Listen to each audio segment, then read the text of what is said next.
അസ്സലാമു അലൈക്കും വറഹ്മത്തുള്ളാഹി. ബിസ്മില്ലാഹിർ റഹ്മാനിർ റഹീം. അൽഹംദുലില്ലാഹി റബ്ബിൽ ആലമീൻ.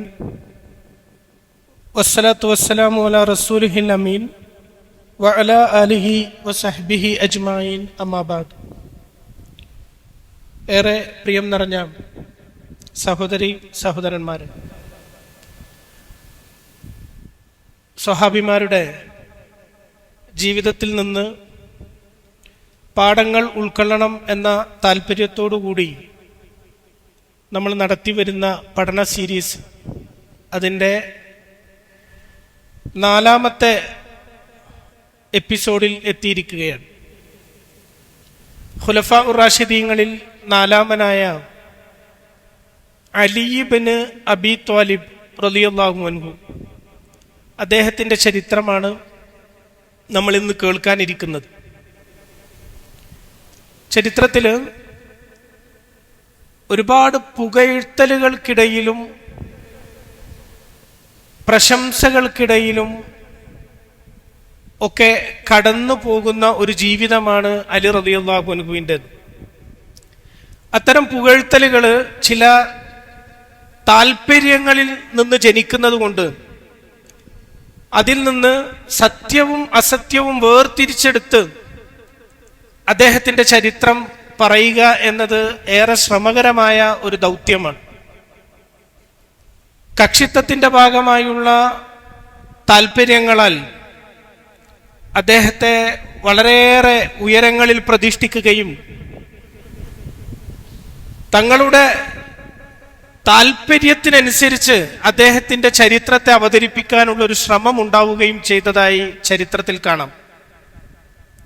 അതുകൊണ്ടുള്ള ഒരു പ്രയാസം എന്താണെന്ന് വെച്ചാൽ, അമിതമായി അദ്ദേഹത്തെ പുകഴ്ത്തുമ്പോൾ അതിനപ്പുറത്ത് ചില ആളുകളെ ഇകഴ്ത്തേണ്ടി വരുന്നു എന്നതുകൂടി സംഭവിച്ചു പോകുന്നുണ്ട്. സ്വഹാബിമാരെ സംബന്ധിച്ചിടത്തോളം വിശുദ്ധ ഖുർആൻ പറഞ്ഞത്, അള്ളാഹു അവരെ തൃപ്തിപ്പെട്ടിരിക്കുന്നു, അവർ അള്ളാഹുവിനെയും തൃപ്തിപ്പെട്ടിരിക്കുന്നു. അവരുടെ ജീവിതം കൊണ്ട് അള്ളാഹുവിന്റെ മാർഗത്തിൽ സമരസമർപ്പണരായി മുന്നോട്ടു പോകാൻ ഞങ്ങൾ സന്നദ്ധരാണ് എന്ന് മാതൃക കാണിച്ച് അള്ളാഹുവിനും അവന്റെ പ്രവാചകനും തൃപ്തികരമായ ജീവിതം നയിച്ചു പോയവരാണ് അവര്. അപ്പൊ അതിൽ വല്ലാതെ പ്രശംസിക്കുകയും വല്ലാതെ ഇകഴ്ത്തുകയും അപമതിക്കുകയും ചെയ്യുക എന്നത് സ്വഹാബികളെ സംബന്ധിച്ചിടത്തോളം അവരുടെ ചരിത്രം അന്വേഷിക്കുന്ന ഒരാൾക്കും ഭൂഷണമല്ലാത്ത ഒരു കാര്യമാണ്. അലി റളിയല്ലാഹു അൻഹുവുമായി ബന്ധപ്പെട്ട് അദ്ദേഹത്തെ പ്രവാചകൻ തിരുമേനി സല്ലല്ലാഹു അലൈഹി വസല്ലം പലപ്പോഴും പ്രശംസിച്ച് പറഞ്ഞിട്ടുണ്ട്. അതിന്റെ പശ്ചാത്തലമോ ആ സന്ദർഭമോ മനസ്സിലാക്കാതെ അതിൽ നിന്ന് ആ പ്രശംസാവാചകൻ മാത്രം അടർത്തിയെടുത്തുകൊണ്ട് അദ്ദേഹം മറ്റുള്ള അനുചരന്മാരെക്കാളൊക്കെ അതികായനാണ്, മുന്നിൽ നിൽക്കുന്ന ആളാണ് എന്ന് നമ്മൾ പറയുമ്പോൾ അത് ഒരു നീതിപൂർവമായ ചരിത്രാന്വേഷണമല്ല. ഒരു ഉദാഹരണം പറയുകയാണെങ്കിൽ, തബൂക്ക് യുദ്ധത്തിന്റെ അവസരത്തിൽ റസൂലുള്ളാഹി സ്വല്ലല്ലാഹു അലൈഹി വസല്ലം ഇസ്ലാമിക സൈന്യവുമായി മദീന വിട്ടു പോകുമ്പോൾ മദീനയുടെ ചുമതല നൽകിയത് അലി റളിയല്ലാഹു അൻഹുവിനായിരുന്നു. അവിടെയുള്ള സ്ത്രീകളുടെയും കുട്ടികളുടെയും ഒക്കെ കാര്യങ്ങൾ നോക്കാനും ഇസ്ലാമിക സമൂഹത്തിന്റെ കാര്യങ്ങൾ ശ്രദ്ധിക്കാനും ഒക്കെ ചുമതല അലി റളിയല്ലാഹു അൻഹുവിനെ ഏൽപ്പിച്ചുകൊണ്ടാണ് റസൂലുള്ളാഹി സ്വല്ലല്ലാഹു അലൈഹി വസല്ലമും അനുചരന്മാരും തബൂക്കിലേക്ക് യുദ്ധത്തിന് വേണ്ടി പോകുന്നത്. ഈ വിഷയവുമായി ബന്ധപ്പെട്ടുകൊണ്ട് കപടവിശ്വാസികളായ ആളുകൾ അലി റളിയല്ലാഹു അൻഹുവിനെ പരിഹസിക്കുകയുണ്ടായി. വളരെ നിർണായകമായ ഒരു യുദ്ധം നടക്കുന്ന സമയത്ത് താങ്കളെ ആ യുദ്ധത്തിൽ ഉൾപ്പെടുത്താതെ താങ്കളെ അതിൽ നിന്ന് മാറ്റി നിർത്തിക്കൊണ്ട് പ്രവാചകൻ സ്വീകരിച്ച നിലപാട് ശരിയായില്ല എന്നൊക്കെ പറയണ്ടായി. തബൂക്ക് കഴിഞ്ഞ് റസൂലുള്ളാഹി സ്വല്ലല്ലാഹു അലൈഹി വസല്ലം തിരിച്ചു വന്നപ്പോൾ അലി റളിയല്ലാഹു അൻഹുവിന്റെ മുഖത്ത് ഒരു വിഷമം റസൂലുള്ളാഹി സ്വല്ലല്ലാഹു അലൈഹി വസല്ലമക്ക് കാണാൻ സാധിച്ചു. പ്രവാചകൻ തിരുമേനി സ്വല്ലല്ലാഹു അലൈഹി വസല്ലം അദ്ദേഹത്തെ സമാധാനിപ്പിക്കുന്നതിന് വേണ്ടി പറഞ്ഞു, എൻ്റെ സമൂഹത്തിലെ ഹാറൂൻ അലൈഹിസ്സലാമാണ് താങ്കൾ.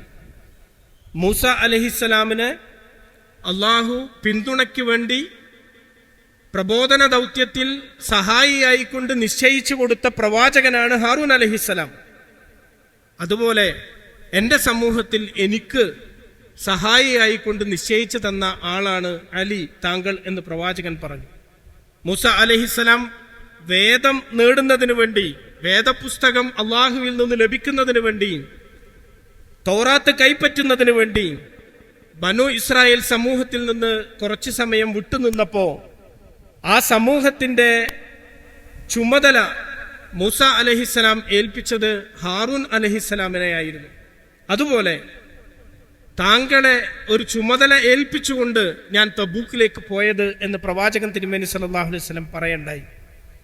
ഇത് ആ സന്ദർഭത്തിൽ അവിടെ നടന്ന ഒരു ദുഷ്പ്രചരണത്തിന്റെ മുനയൊടിക്കാനും അതിൽ വിഷമം ഉണ്ടായ അലി റളിയല്ലാഹു അൻഹുവിനെ പ്രവാചകൻ ഒന്ന് ആശ്വസിപ്പിക്കാൻ കൂടി വേണ്ടിയാണ് ഇത്തരത്തിലുള്ള ഒരു പരാമർശം നടത്തിയിട്ടുണ്ടായിരുന്നത്. എന്നാൽ നമ്മൾ അതൊക്കെ മാറ്റിവെച്ച് ആ സന്ദർഭമൊന്നുമില്ലാതെ ആ ഹദീസിനെ നേരെ എടുത്ത് ഉദ്ധരിച്ച് മൂസ അലൈഹിസ്സലാമിന് സഹായിയായി ഹാറൂൻ അലൈഹിസ്സലാമിനെ നിശ്ചയിച്ചതുപോലെ അലി റളിയല്ലാഹു അൻഹുവിനെ അള്ളാഹു അങ്ങനെ നിശ്ചയിച്ചിരിക്കുന്നു എന്ന് പറയുമ്പോൾ അത് ആ വായന ശരിയാകാതെ പോകും എന്നതാണ് അലി റളിയല്ലാഹു അൻഹുവിന്റെ ചരിത്രത്തിൽ പലപ്പോഴും നാം കണ്ടുവരുന്നത്. അദ്ദേഹത്തോടുള്ള ഇഷ്ടം കൊണ്ട് അദ്ദേഹത്തെ വളരെ ഉന്നതിയിലുള്ള ഒരാളായി പ്രതിഷ്ഠിക്കുന്നതിന് വേണ്ടി ശ്രമം നടത്തുമ്പോൾ അപ്പുറത്ത് അവമതിച്ചു പോകുന്നത് പ്രവാചകനോടൊപ്പം എല്ലാ സമരങ്ങളിലും പങ്കുകൊണ്ട്, പ്രവാചകനോടൊപ്പം എല്ലാ പ്രതിസന്ധികളിലും നിലകൊണ്ട ചില സ്വഹാബിമാരാണ്. അബൂബക്കർ സിദ്ദീഖ് റളിയല്ലാഹു അൻഹു, ഉമർ ഇബ്നു ഖത്താബ് റളിയല്ലാഹു അൻഹു, ഉസ്മാൻ ഇബ്നു അഫ്ഫാൻ റളിയല്ലാഹു അൻഹു, അശറുൽ മുബശ്ശിരീങ്ങളിൽ നമ്മൾ എണ്ണിക്കൊണ്ടിരിക്കുന്ന ആളുകളൊക്കെ അവരൊക്കെ എന്തോ ഒരു അല്പം താഴെയാണ് എന്ന രൂപത്തിൽ അലി റളിയല്ലാഹു അൻഹുവിനെ പർവ്വതീകരിച്ചു വരുമ്പോൾ സംഭവിച്ചു പോകുന്നുണ്ട്.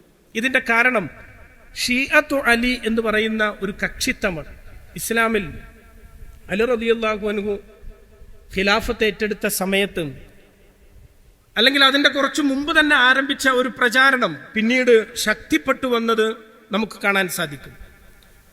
പ്രവാചകൻ തിരുമേനി സല്ലല്ലാഹു അലൈഹി വസല്ലം മദീനയിൽ ഇസ്ലാമിക സമൂഹത്തെ കെട്ടിപ്പടുത്ത് 10 വർഷം കഴിഞ്ഞ് അദ്ദേഹം വഫാത്തായി. പിന്നെ ഖിലാഫത്തിൽ വന്ന ഖലീഫത്തുർ റസൂലില്ല എന്നറിയപ്പെടുന്ന അബൂബക്കർ സിദ്ദീഖ് റളിയല്ലാഹു അൻഹു 2 വർഷം ഖിലാഫത്ത് ഏറ്റെടുത്ത് പ്രവാചകൻ ചെയ്തു വെച്ച കാര്യങ്ങളെ മുന്നോട്ട് കൊണ്ടുപോയി. അബൂബക്കർ സിദ്ദീഖ് റളിയല്ലാഹു അൻഹുവിന്റെ ഖിലാഫത്ത് കാലത്ത് ഇസ്ലാം, പ്രവാചകന്റെ കാലത്ത് മക്ക, മദീന, ത്വായിഫ് എന്ന ഹിജാസ് പ്രദേശത്തായിരുന്നു ഉണ്ടായിരുന്നതെങ്കിൽ സിറിയയിലേക്ക് കൂടി അബൂബക്കർ റളിയല്ലാഹു അൻഹുവിന്റെ കാലത്ത് ഇസ്ലാം ചെന്നെത്തുകയുണ്ടായി. രണ്ടാമത്തെ ഖലീഫ ഉമർ ഇബ്നു ഖത്താബ് റളിയല്ലാഹു അൻഹുവിന്റെ കാലത്ത് അവിടെ നിന്നും അത് മുന്നോട്ട് പോയി പേർഷ്യ, ഇന്നത്തെ ഇറാനും ഇറാഖും ഉൾപ്പെടുന്ന പേർഷ്യൻ സാമ്രാജ്യത്തിന്റെ പ്രദേശങ്ങൾ കൂടി ഇസ്ലാമിന്റെ സന്ദേശത്തിലേക്ക് കൊണ്ടുവരാൻ രണ്ടാമത്തെ ഖലീഫക്ക് സാധിച്ചു. അവിടെയും നിന്നില്ല. തൊട്ടപ്പുറത്തുള്ള ആഫ്രിക്കൻ വൻകരയിലെ മുകൾ ഭാഗത്തുണ്ടായിരുന്ന ഈജിപ്ത് ഇസ്ലാമിലേക്ക് കടന്നു വന്നു. അവിടെയും നിന്നില്ല. പേർഷ്യയുടെ മുകളിൽ അന്നുണ്ടായിരുന്ന ഇന്നത്തെ ജോർദാൻ, അതുപോലെ തന്നെ ലബനോൻ, ഫലസ്തീൻ പോലെയുള്ള സ്ഥലങ്ങളൊക്കെ ഉൾക്കൊള്ളുന്ന പ്രദേശങ്ങൾ കൂടി ഇസ്ലാമിന്റെ കൊടിക്ക് കീഴിലേക്ക് കൊണ്ടുവരാൻ രണ്ടാമത്തെ ഖലീഫ ഉമർ ഇബ്നു ഖത്താബ് റളിയല്ലാഹു അൻഹുവിന്റെ കാലത്ത് സാധിച്ചു. മൂന്നാമത്തെ ഖലീഫ ഉസ്മാൻ ഇബ്നു അഫ്ഫാൻ റളിയല്ലാഹു അൻഹുവിന്റെ കാലമായപ്പോഴേക്കും അത് കടൽ കടന്ന് അലക്സാണ്ട്രിയ എന്ന് പറയുന്ന തുറമുഖവും കടന്ന് സൈപ്രസ്, റോഡസ് എന്ന് പറയുന്ന ദ്വീപുകളിലേക്കും സെൻട്രൽ ഏഷ്യൻ രാജ്യങ്ങളിലേക്ക്, ഇറാൻ കടന്ന് തുർക്കിയും അഫ്ഗാനിസ്ഥാനും ഒക്കെയുള്ള പ്രദേശങ്ങൾ ഉൾക്കൊള്ളുന്ന സെൻട്രൽ ഏഷ്യൻ രാജ്യങ്ങളിലേക്ക് കൂടി ഇസ്ലാം കടന്നു വന്നു.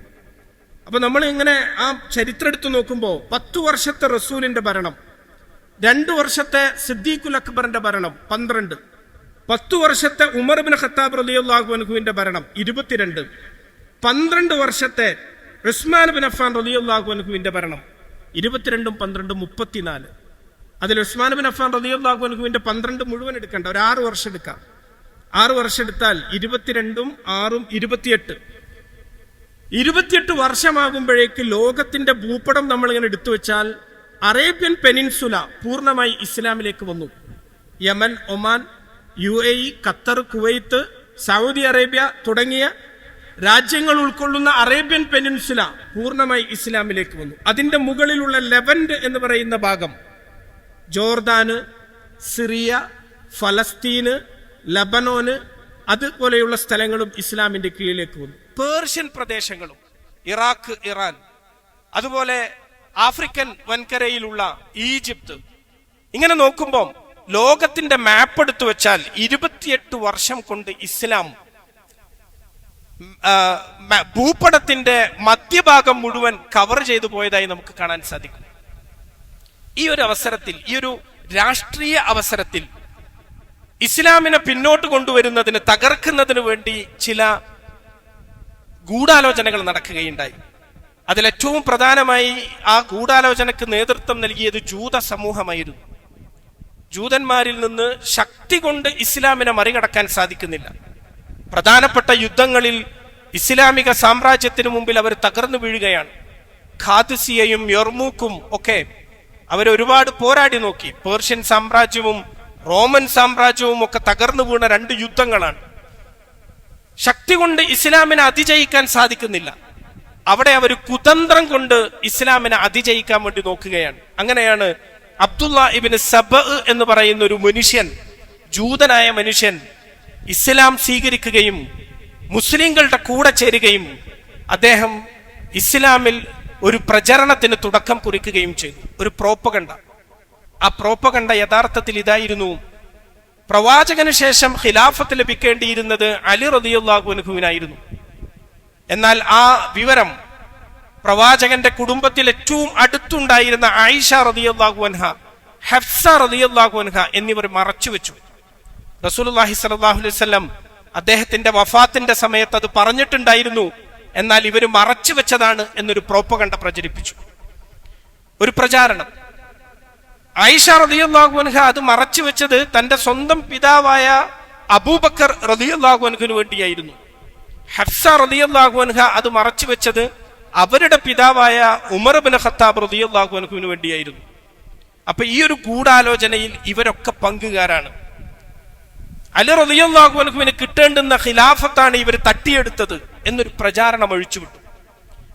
ഇസ്ലാം ഇങ്ങനെ പടർന്ന് പന്തലിച്ചു പോകാണ്. വിദൂര പ്രദേശങ്ങളിലുള്ള മുസ്ലിങ്ങൾ ഈമാനികമായി അത്രത്തോളം കരുത്താർജിച്ചവരായിരുന്നില്ല. പുതുമുസ്ലിങ്ങളാണ്. അവർ പ്രവാചകനെ കണ്ടിട്ടില്ല, റസൂലിൽ നിന്ന് നേരിട്ട് കേട്ടിട്ടില്ല.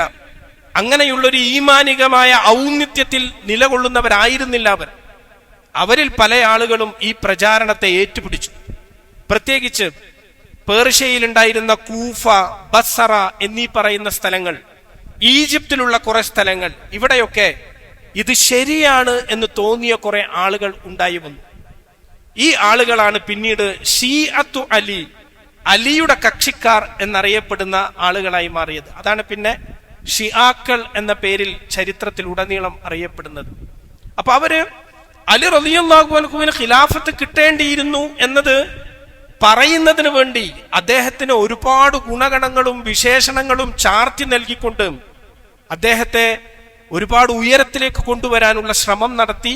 അതോടൊപ്പം മറ്റു സ്വഹാബിമാരെ, അബൂബക്കർ സിദ്ദീഖ് റളിയല്ലാഹു അൻഹുവിനെ പോലെ, ഉമർ ഇബ്നു ഖത്താബ് റളിയല്ലാഹു അൻഹുവിനെ പോലെ, ഉസ്മാൻ ഇബ്നു അഫ്ഫാൻ റളിയല്ലാഹു അൻഹുവിനെ പോലെയുള്ള ആളുകളെയൊക്കെ, ആയിഷ റളിയല്ലാഹു അൻഹ, ഹഫ്സ റളിയല്ലാഹു അൻഹ, ഈ ആളുകളെയൊക്കെ വളരെ മോശക്കാരായി ചിത്രീകരിക്കുകയും ചെയ്തു. അതിന്റെ ദുരന്തം ഇസ്ലാമിക സമൂഹം വർഷങ്ങളായി അനുഭവിച്ചുകൊണ്ടിരിക്കുകയാണ്. ഇപ്പോ ഇറാൻ ഇസ്രായേൽ യുദ്ധമുണ്ടായപ്പോഴും അറേബ്യൻ സമൂഹത്തിലുള്ള ഒരു ആശങ്ക, ഷീഅ രാജ്യമായ ഇറാനിനെ ആണവായുധം ഒക്കെ നൽകി ഉണ്ടാക്കി ആ രൂപത്തിൽ അവരൊരു ശക്തിയായി വളർന്നു കഴിഞ്ഞാൽ അപ്പുറത്ത് സുന്നി രാജ്യങ്ങളായ സൗദി അറേബ്യ ഉൾപ്പെടെയുള്ള രാജ്യങ്ങൾക്ക് അതെത്രത്തോളം പ്രതിസന്ധി സൃഷ്ടിക്കും എന്നതാണ്. ഇസ്ലാമിക സമൂഹം ഒരു വലിയ വെല്ലുവിളിയെ നേരിട്ടുകൊണ്ടിരിക്കുകയാണ്. ഗസയിൽ നരഹത്യ, വംശീയ ഉന്മൂലനം നടന്നുകൊണ്ടിരിക്കുകയാണ്. അവിടെയുള്ള ഫലസ്തീനികളായ ജനങ്ങളെ നിർദാക്ഷിണ്യം കൊന്നൊടുക്കിക്കൊണ്ടിരിക്കുകയാണ്. നമുക്കതിനെ വംശീയ ഉന്മൂലനം എന്നതല്ലാത്ത മറ്റൊരു പേരും വിളിക്കാനില്ല. എത്നിക് ക്ലൻസിംഗ് ആണ്. ആ ഒരു മുസ്ലിം അല്ലെങ്കിൽ ഫലസ്തീനിലുള്ള അറബ് വംശത്തെ മുഴുവൻ തുടച്ചു നീക്കി ഗ്രേറ്റർ ഇസ്രായേൽ എന്ന വലിയ ഒരു അജണ്ടയുടെ പിന്നിലാണ് ഇന്നത്തെ ഇസ്രായേൽ എന്ന രാജ്യം ഉള്ളത്. അങ്ങനെ വലിയ ഒരു പ്രതിസന്ധിയുടെ മുന്നിൽ നിൽക്കുമ്പോഴും സുന്നി ഷിയ പ്രശ്നങ്ങളിൽ ആകുലപ്പെട്ട് നിൽക്കുന്ന ഒരു സ്ഥിതിയിലേക്ക് ഇസ്ലാമിക സമൂഹം എത്തുന്നത് ഈ ഒരു പ്രചരണത്തിന്റെയൊക്കെ ഒരു തുടർച്ചയാണ്. അത് ഇസ്ലാമിക സമൂഹത്തിന് വലിയ പരിക്കേൽപ്പിച്ചിട്ടുണ്ട്. നമ്മുടെ കഴിഞ്ഞ സംസാരത്തിൽ നമ്മൾ പറഞ്ഞു ഉസ്മാൻ ബിൻ അഫ്ഫാൻ റളിയല്ലാഹു അൻഹുവിന്റെ കൊലപാതകം.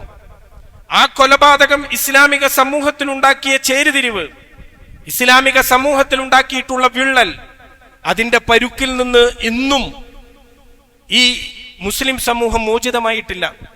കക്ഷിത്വത്തിൽ അകപ്പെട്ടുകൊണ്ട് ഓരോ കക്ഷിയും വിശുദ്ധ ഖുർആൻ പറഞ്ഞതുപോലെ അവരുടെ കൈകളിലുള്ളത് സന്തോഷിച്ചുകൊണ്ട് ഞങ്ങളാണ് ശരി എന്നതിൽ അടിയുറച്ചുകൊണ്ട് ഓരോ കക്ഷിയും നിലകൊള്ളുന്ന രൂപത്തിലേക്ക് ഇസ്ലാമിക സമൂഹത്തിൽ ചിത്രത ഉണ്ടാക്കിക്കൊണ്ട് ഐക്യത്തെ തകർത്തുകൊണ്ട് അത് മുന്നോട്ട് പോവുകയുണ്ടായി. അതിൽ ആദ്യം ഉടലെടുത്തൊരു കക്ഷി എന്ന് നമുക്ക് പറയാകുന്നത് ഈ ഷിയാക്കളാണ്. ഷിഅത്തു അലി എന്ന് പറയുന്നത്. ഇതിൽ അലി റളിയല്ലാഹു അൻഹു കുറ്റക്കാരനല്ല. അലി റളിയല്ലാഹു അൻഹു വളരെ നിഷ്കളങ്കനും സാത്വികനുമായ അള്ളാഹുവിന്റെ ദീനിന് വിധേയപ്പെട്ടുകൊണ്ട് പരലോക ഭയം ജീവിതത്തിൽ കൊണ്ടു നടന്നൊരു മനുഷ്യനായിരുന്നു. അദ്ദേഹത്തിന്റെ നിരവധി സംസാരങ്ങൾ നമുക്ക് കാണാൻ സാധിക്കും. ആ സംസാരങ്ങളിലൊക്കെ അദ്ദേഹം പരലോകത്തെക്കുറിച്ച് പ്രത്യേകമായി ഓർമ്മപ്പെടുത്തി പരലോകത്തിന് വേണ്ടി ജീവിക്കണം എന്ന് തന്റെ സമൂഹത്തെ ബോധവൽക്കരിച്ചുകൊണ്ട് സംസാരിക്കുന്നത് കാണാൻ സാധിക്കും. ഭൗതികതയോട് ഒരു താല്പര്യമില്ലാത്ത മനുഷ്യനായിരുന്നു അദ്ദേഹം. അദ്ദേഹം ഒരിക്കൽ പറയാം, നിങ്ങൾ ഇസ്ലാമിനെ പഠിക്കുക, പ്രാവർത്തികമാക്കുക, അപ്പോൾ നിങ്ങൾ അതിന്റെ അനുയായികളാവും. അറിയുക, ദുനിയാവ് പിന്നിട്ടു, ആഖിറം അടുത്തെത്തി. രണ്ടിനുമുണ്ട് മക്കൾ. നിങ്ങൾ ആഖിറത്തിന്റെ മക്കളാവുക, ദുനിയാവിന്റെ മക്കളാകരുത്. അറിയുക, ഭൗതിക വിദഗ്ധൻ ദുനിയാവിൽ ഭൂമിയെ പരവതാനിയും മണ്ണിനെ ശയ്യയും വെള്ളത്തെ സുഗന്ധവുമായി കാണുന്നു. അറിയുക, ആഖിറത്തെ കൊതിക്കുന്നവൻ ദേഹേച്ഛകളെ അവഗണിക്കുന്നു. നരകത്തെക്കുറിച്ച് ഉത്കണ്ഠയുള്ളവൻ നിയമവിരുദ്ധമായവയിൽ നിന്ന് വിട്ടുനിൽക്കുന്നു. സ്വർഗത്തെ കാമിക്കുന്നവൻ പുണ്യകർമ്മങ്ങളിലേക്ക് ഓടുന്നു.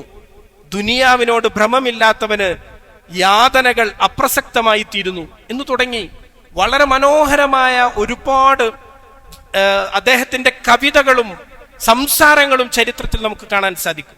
ഭൗതികതയോട് വിരക്തിയുള്ള, ആത്മീയതയിൽ ജീവിച്ചിരുന്ന, ദീനിനെ അതിന്റെ മാർഗത്തിൽ കൊണ്ടു നടന്നിരുന്ന ഒരു മനുഷ്യനായിരുന്നു അലി ഇബ്നു അബി ത്വാലിബ് റളിയല്ലാഹു അൻഹു എന്ന് നമുക്ക് കാണാൻ സാധിക്കും. പക്ഷേ ഈ കക്ഷിത്വത്തിന്റെ ഭാഗമായി അദ്ദേഹത്തെ ഒരു ഭാഗത്ത് പർവ്വതീകരിച്ച് കൊണ്ടുവെക്കുകയാണ് ചെയ്യുന്നത്. അദ്ദേഹത്തിന്റെ ദീനിനോടുള്ള താല്പര്യത്തെ കാണുന്ന ഒരു സന്ദർഭം, അദ്ദേഹവും മുആവിയ റളിയല്ലാഹു അൻഹുവും തമ്മിൽ ഒരു വാക്തർക്കമുണ്ടായപ്പോ അവർ തമ്മിലുള്ള ഒരു ഏറ്റുമുട്ടലിലേക്ക് അത് കടന്നു പോകുന്നുണ്ട്. സിഫീൻ യുദ്ധം, മുസ്ലിങ്ങൾ തമ്മിൽ നടന്ന രണ്ടാമത്തെ യുദ്ധം. ആ സിഫീൻ യുദ്ധത്തിൽ അലി റളിയല്ലാഹു അൻഹുവിന്റെ വിഭാഗത്തെ കുതന്ത്രത്തിലൂടെ മുആവിയ റളിയല്ലാഹു അൻഹുവിന്റെ വിഭാഗം പരാജയപ്പെടുത്തിയപ്പോ ചില ആളുകൾ അദ്ദേഹത്തോട് ചോദിച്ചു, നിങ്ങൾക്കും തിരിച്ച് കുതന്ത്രം പ്രയോഗിച്ചുകൂടെ? അലി റളിയല്ലാഹു അൻഹു അതിന് കൊടുത്ത മറുപടി, എന്റെ ദീനിനെ ദുനിയാവിന് വേണ്ടി നശിപ്പിക്കാൻ ഞാൻ ഇഷ്ടപ്പെടുന്നില്ല എന്നായിരുന്നു. അദ്ദേഹത്തിന് തന്റെ ദീനിനെ ദുനിയാവിന് വേണ്ടി നശിപ്പിക്കാൻ താല്പര്യമുണ്ടായിരുന്നില്ല. അതാണ് അദ്ദേഹത്തിന്റെ വ്യക്തിത്വം.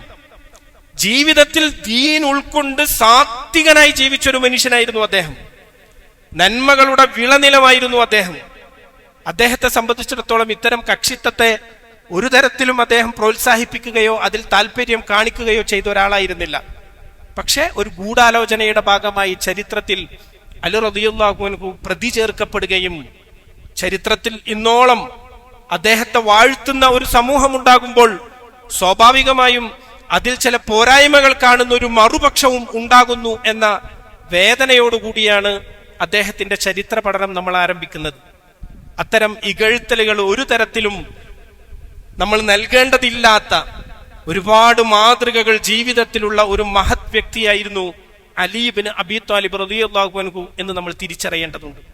അദ്ദേഹം ജനിക്കുന്നത് പ്രവാചകൻ തിരുമേനി സല്ലല്ലാഹു അലൈഹി വസല്ലമയേക്കാൾ 30 വയസ്സ് അദ്ദേഹത്തിന് കുറവുണ്ട്. അദ്ദേഹത്തിന്റെ കുടുംബം നമുക്കറിയാം, ബനു ഹാഷിം കുടുംബമാണ്. ഖുറൈശ് ഗോത്രത്തിലെ വളരെ പ്രശസ്തമായ ഒരു കുടുംബമാണ് ബനു ഹാഷിം. റസൂലുള്ളാഹി സ്വല്ലല്ലാഹു അലൈഹി വസല്ലം ജനിച്ച കുടുംബമാണ്. പ്രവാചകന്റെ പൃഥ്വ്യൻ അളാപ്പ അബൂ ത്വാലിബ് ആയിരുന്നു അദ്ദേഹത്തിന്റെ പിതാവ്. അബൂ ത്വാലിബ് അദ്ദേഹത്തിന്റെ യഥാർത്ഥ പേര് അബ്ദുൽ മനാഫ് എന്നായിരുന്നു. അബൂ ത്വാലിബിന് നിരവധി മക്കളുണ്ട്. അതിൽ മൂത്ത മകനാണ് ത്വാലിബ്. ആ ത്വാലിബിന്റെ പേരിലേക്ക് ചേർത്തിക്കൊണ്ടാണ് അദ്ദേഹത്തെ അബൂ ത്വാലിബ് എന്ന് ചരിത്രത്തിൽ വിളിച്ചിട്ടുണ്ടായിരുന്നത്. Talib, Aqeel, Jafar bin Abi Talib റളിയല്ലാഹു അൻഹു, അലി ബിൻ അബി ത്വാലിബ് റളിയല്ലാഹു അൻഹു, ഇത് അദ്ദേഹത്തിന്റെ പ്രധാനപ്പെട്ട മക്കളാണ്. ഈ മക്കളൊക്കെ 10 വയസ്സിന്റെ വ്യത്യാസത്തിലുള്ളവരായിരുന്നു. ത്വാലിബിനേക്കാൾ 10 വയസ്സ് കുറവായിരുന്നു അഖീലിന്. അഖീലും റസൂലുള്ളാഹി സ്വല്ലല്ലാഹു അലൈഹി വസല്ലമയും സമപ്രായക്കാരനാണ്. അഖീലിനേക്കാൾ 10 വയസ്സ് കുറവായിരുന്നു ജഅഫർ റളിയല്ലാഹു അൻഹുവിന്. അതിനേക്കാൾ 10 വയസ്സ് കുറവാണ് അലി റളിയല്ലാഹു അൻഹുവിന്. അപ്പൊ അലി റളിയല്ലാഹു അൻഹു ജനിക്കുന്നത് ബനു ഹാഷിം കുടുംബത്തിലാണ്. അദ്ദേഹത്തിന്റെ മാതാവിന്റെ പേര് ഫാത്തിമ ബിൻത്ത് അസദ് റളിയല്ലാഹു അൻഹ എന്നാണ്. റസൂലുള്ളാഹി സ്വല്ലല്ലാഹു അലൈഹി വസല്ലമക്ക് വളരെ പ്രിയങ്കരിയായ ഒരു സ്ത്രീയായിരുന്നു അവര്. ബനു ഹാഷിം കുടുംബത്തിൽ നിന്ന് ആദ്യമായി ഇസ്ലാം സ്വീകരിക്കുന്നത് ഇവരായിരുന്നു. ബനു ഹാഷിം കുടുംബത്തിൽ നിന്ന് ഇസ്ലാമിലേക്ക് വന്ന ആദ്യത്തെ സ്ത്രീ ഫാത്തിമ ബിൻത്ത് അസദ് റളിയല്ലാഹു അൻഹ. അവരുടെ ഭർത്താവ് അബൂ ത്വാലിബ് ഇസ്ലാം സ്വീകരിച്ചിട്ടില്ലെങ്കിലും പ്രിയതമനെ മറികടന്നുകൊണ്ട് മുഹമ്മദ് കൊണ്ടുവന്ന സത്യസന്ദേശത്തിലേക്ക് കടന്നു വരാൻ ധൈര്യം കാണിച്ച വനിതയായിരുന്നു അവര്. അബൂ ത്വാലിബ് മരണപ്പെട്ടതിന് ശേഷം അവര് മദീനയിലേക്ക് ഹിജറ പോയി. മദീനയിൽ വെച്ചുകൊണ്ടാണ് അവർ മരണപ്പെടുന്നത്. അവർ മരിച്ചപ്പോ റസൂലുള്ളാഹി സ്വല്ലല്ലാഹു അലൈഹി വസല്ലം അവരെ കാണാൻ വന്നപ്പോ പ്രവാചകൻ തന്റെ മേൽമുണ്ട് അഴിച്ച് അവരുടെ മുഖത്ത് ഇങ്ങനെ വെക്കുന്നുണ്ട്. പ്രവാചകൻ അവരോടുള്ള ഒരു ഇഷ്ടമാണ് കാണിക്കുന്നത്. അവരുടെ ജനാസ മറമടക്കുന്നതിന് വേണ്ടി ഖബർ കുഴിച്ചപ്പോ ഖബറിലേക്ക് റസൂലുള്ളാഹി സ്വല്ലല്ലാഹു അലൈഹി വസല്ലം ഇറങ്ങി അതിന്റെ ആ ഖബറിലുള്ള അഴുക്കുകൾ പ്രവാചകൻ തന്റെ കൈകൊണ്ടെടുത്ത് മാറ്റിവെക്കാണ്. എന്നിട്ട് ആ ജനാസ ഖബറിലേക്ക് ഇറക്കി വെക്കുന്നത് പ്രവാചകൻ തന്റെ കൈകൾ കൊണ്ട് ഏറ്റുവാങ്ങിക്കൊണ്ടാണ്. റസൂലുള്ളാഹി സ്വല്ലല്ലാഹു അലൈഹി വസല്ലമക്ക് അത്രയും പ്രിയങ്കരിയായ ഒരു സ്ത്രീയായിരുന്നു ഫാത്തിമ ബിൻത്ത് അസദ് റളിയല്ലാഹു അൻഹ. അലി റളിയല്ലാഹു അൻഹുവിന്റെ ഭാര്യയുടെ പേരും മകളുടെ പേരും ഉമ്മയുടെ പേരും ഒക്കെ ഫാത്തിമ എന്നാണ്. അദ്ദേഹത്തിന് അന്ന് ഏറ്റവും കൂടുതൽ ആളുകൾ ഉപയോഗിച്ചുകൊണ്ടിരുന്ന ഒരു പേര് കൂടിയായിരുന്നു അത്, ഫാത്തിമ, ഹിന്ദ്, ഇങ്ങനെയുള്ള പേരുകൾ. അപ്പൊ അതാണ് അദ്ദേഹത്തിന്റെ കുടുംബം. അബൂ ത്വാലിബിനും ഫാത്തിമ റളിയല്ലാഹു അൻഹക്കും ജനിക്കുന്ന മകനാണ് അലി റളിയല്ലാഹു അൻഹു. അദ്ദേഹം പ്രവാചകന്റെ വീട്ടിലേക്ക് പ്രവാചകൻ അദ്ദേഹത്തെ വളർത്താൻ വേണ്ടി കൊണ്ടുവരാൻ. അതിനൊരു പശ്ചാത്തലമുണ്ട്. അന്ന് മക്കയില് ഒരു വലിയ വരൾച്ചയുണ്ടായി, വലിയ പട്ടിണി.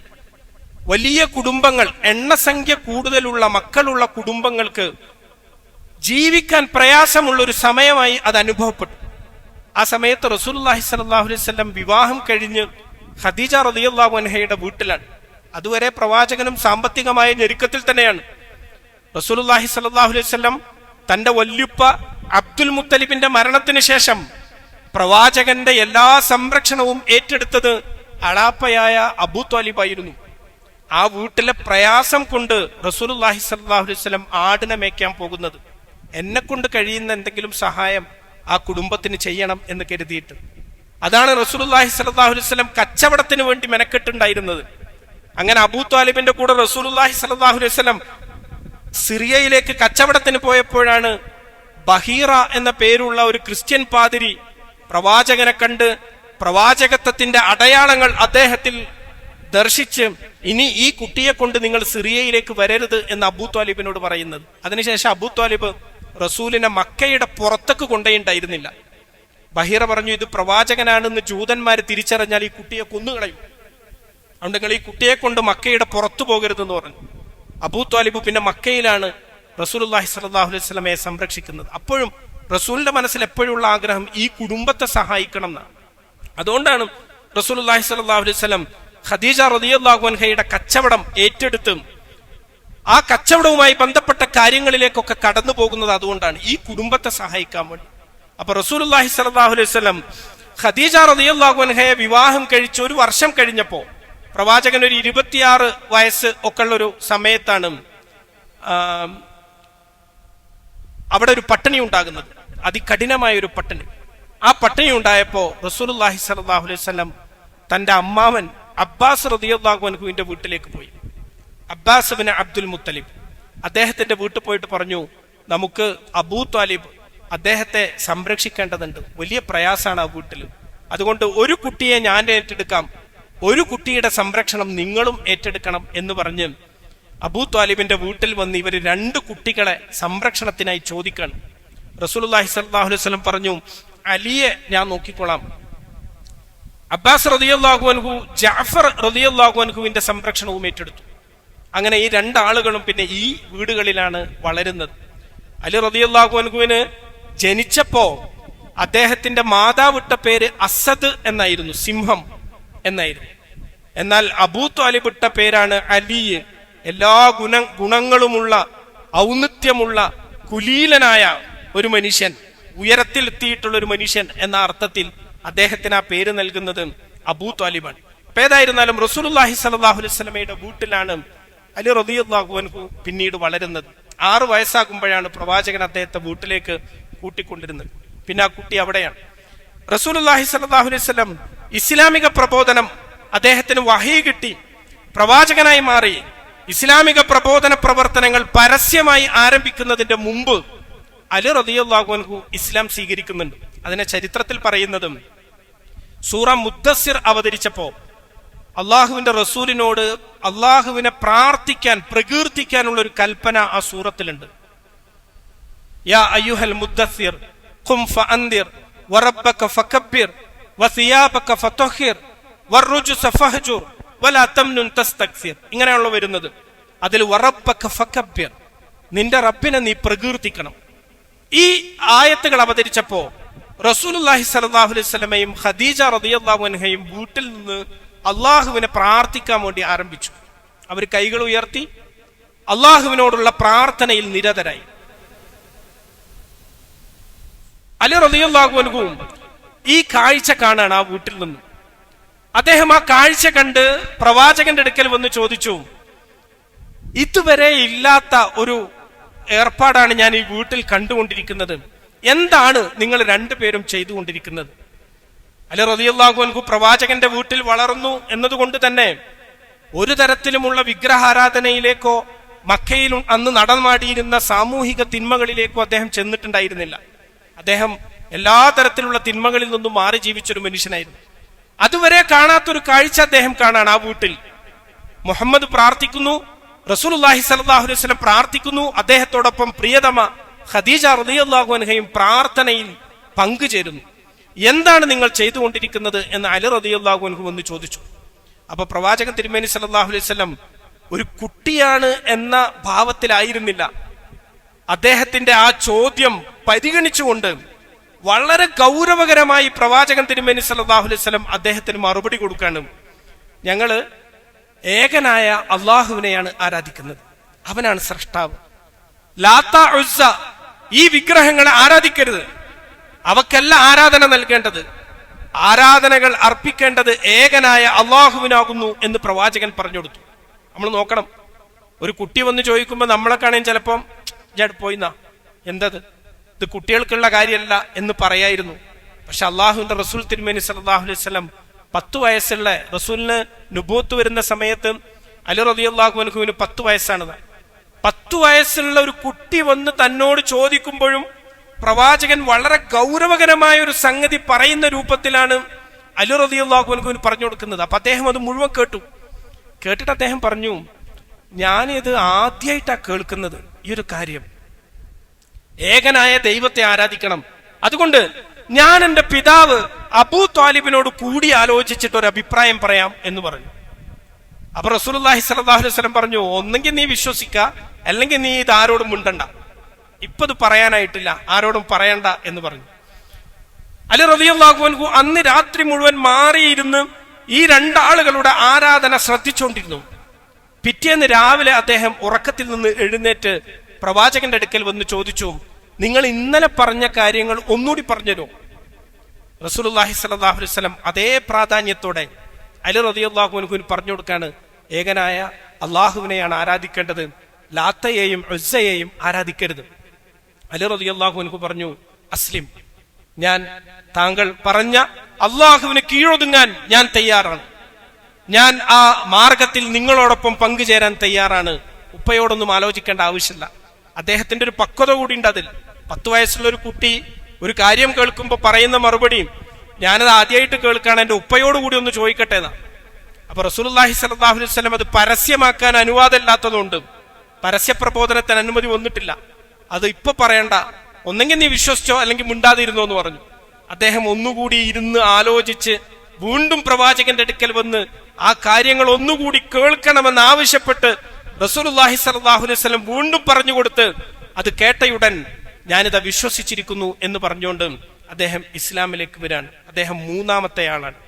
റസൂലുള്ളാഹ്, ഖദീജ റളിയല്ലാഹു അൻഹ, അലി ഇബ്നു അബീ ത്വാലിബ് റളിയല്ലാഹു അൻഹു. അങ്ങനെയാണ് അദ്ദേഹം ഇസ്ലാമിലേക്ക് വരുന്നത്. ഇസ്ലാമിൽ വന്നതിന് ശേഷം അദ്ദേഹം പ്രവാചകനോടൊപ്പം ചില കുടുംബ പരിപാടികൾക്കൊക്കെ സംബന്ധിക്കും, റസൂലിന്റെ കൂടെ പോകും. പ്രവാചകൻ ആദ്യം ഈ സന്ദേശം പകർന്നു കൊടുക്കാൻ വേണ്ടി ചില ഭക്ഷണ പരിപാടികൾക്കൊക്കെ ആളുകളെ ക്ഷണിക്കും. നമ്മൾ പറഞ്ഞു വന്നത്, റസൂലുള്ളാഹി സ്വല്ലല്ലാഹു അലൈഹി വസല്ലം ആദ്യത്തിൽ ആളുകളെ ഇസ്ലാമിലേക്ക് ക്ഷണിക്കുന്നതിന് വേണ്ടി വീട്ടിൽ ചില പരിപാടികളൊക്കെ സംഘടിപ്പിക്കും. ഭക്ഷണ പരിപാടി വെച്ച് അതിൽ ചില ആളുകളോടൊക്കെ ഇങ്ങനെ കാര്യങ്ങൾ അവതരിപ്പിച്ചു കൊടുക്കും. അലി റളിയല്ലാഹു അൻഹു ഈ പരിപാടികളിലൊക്കെ റസൂലുള്ളാഹി സ്വല്ലല്ലാഹു അലൈഹി വസല്ലമയോടൊപ്പം എല്ലാ ദിവസവും എല്ലാ പരിപാടിക്കും പ്രവാചകനോടൊപ്പം അദ്ദേഹം പോവുകയും പങ്കെടുക്കുകയും ചെയ്യും. അങ്ങനെയാണ് പിന്നെ അള്ളാഹുവിന്റെ കൽപ്പന വരുന്നത്, നിന്റെ അടുത്ത കുടുംബങ്ങളെ വഅൻദിർ അശീറത്തക്കൽ അഖ്റബീൻ, അടുത്ത കുടുംബങ്ങളെ ഇസ്ലാമിലേക്ക് ക്ഷണിക്കണം എന്ന കൽപ്പന വരുന്നത് അങ്ങനെയാണ്. ആ കൽപ്പനയുടെ അടിസ്ഥാനത്തിൽ റസൂലുള്ളാഹി സ്വല്ലല്ലാഹു അലൈഹി വസല്ലം സഫാ കുന്നിന്റെ മുകളിൽ കയറി ഒരു പരിപാടി കഴിഞ്ഞ് ഭക്ഷണമൊക്കെ കഴിഞ്ഞ് ആളുകൾ പിരിഞ്ഞു പോകാൻ നേരത്ത് സഫാ കുന്നിന്റെ മുകളിൽ കയറി റസൂൽ ചോദിച്ചു, അപ്പുറത്തു നിന്നൊരു സൈന്യം ആക്രമിക്കാൻ വരുന്നുണ്ടെന്ന് പറഞ്ഞാൽ നിങ്ങൾ വിശ്വസിക്കോ? അപ്പൊ അവരൊക്കെ പറഞ്ഞു, വിശ്വസിക്കും. അൻത സാദിഖുൻ അൻത അമീൻ, നീ സത്യസന്ധനാണ്, നീ അൽ അമീനാണ്, ഞങ്ങൾ വിശ്വസിക്കും എന്ന് പറഞ്ഞു. അപ്പൊ റസൂലുള്ളാഹി സ്വല്ലല്ലാഹു അലൈഹി വസല്ലം, എന്നാൽ നമ്മൾ ആരാധിച്ചു കൊണ്ടിരിക്കുന്നത് ഒന്നുമല്ല ദൈവം, അള്ളാഹുവിനെ ആരാധിക്കണം എന്ന് പറഞ്ഞു. അപ്പൊ അവര് എല്ലാവരും മൗനത്തിലായി, ആരും ഒന്നും മിണ്ടിയില്ല.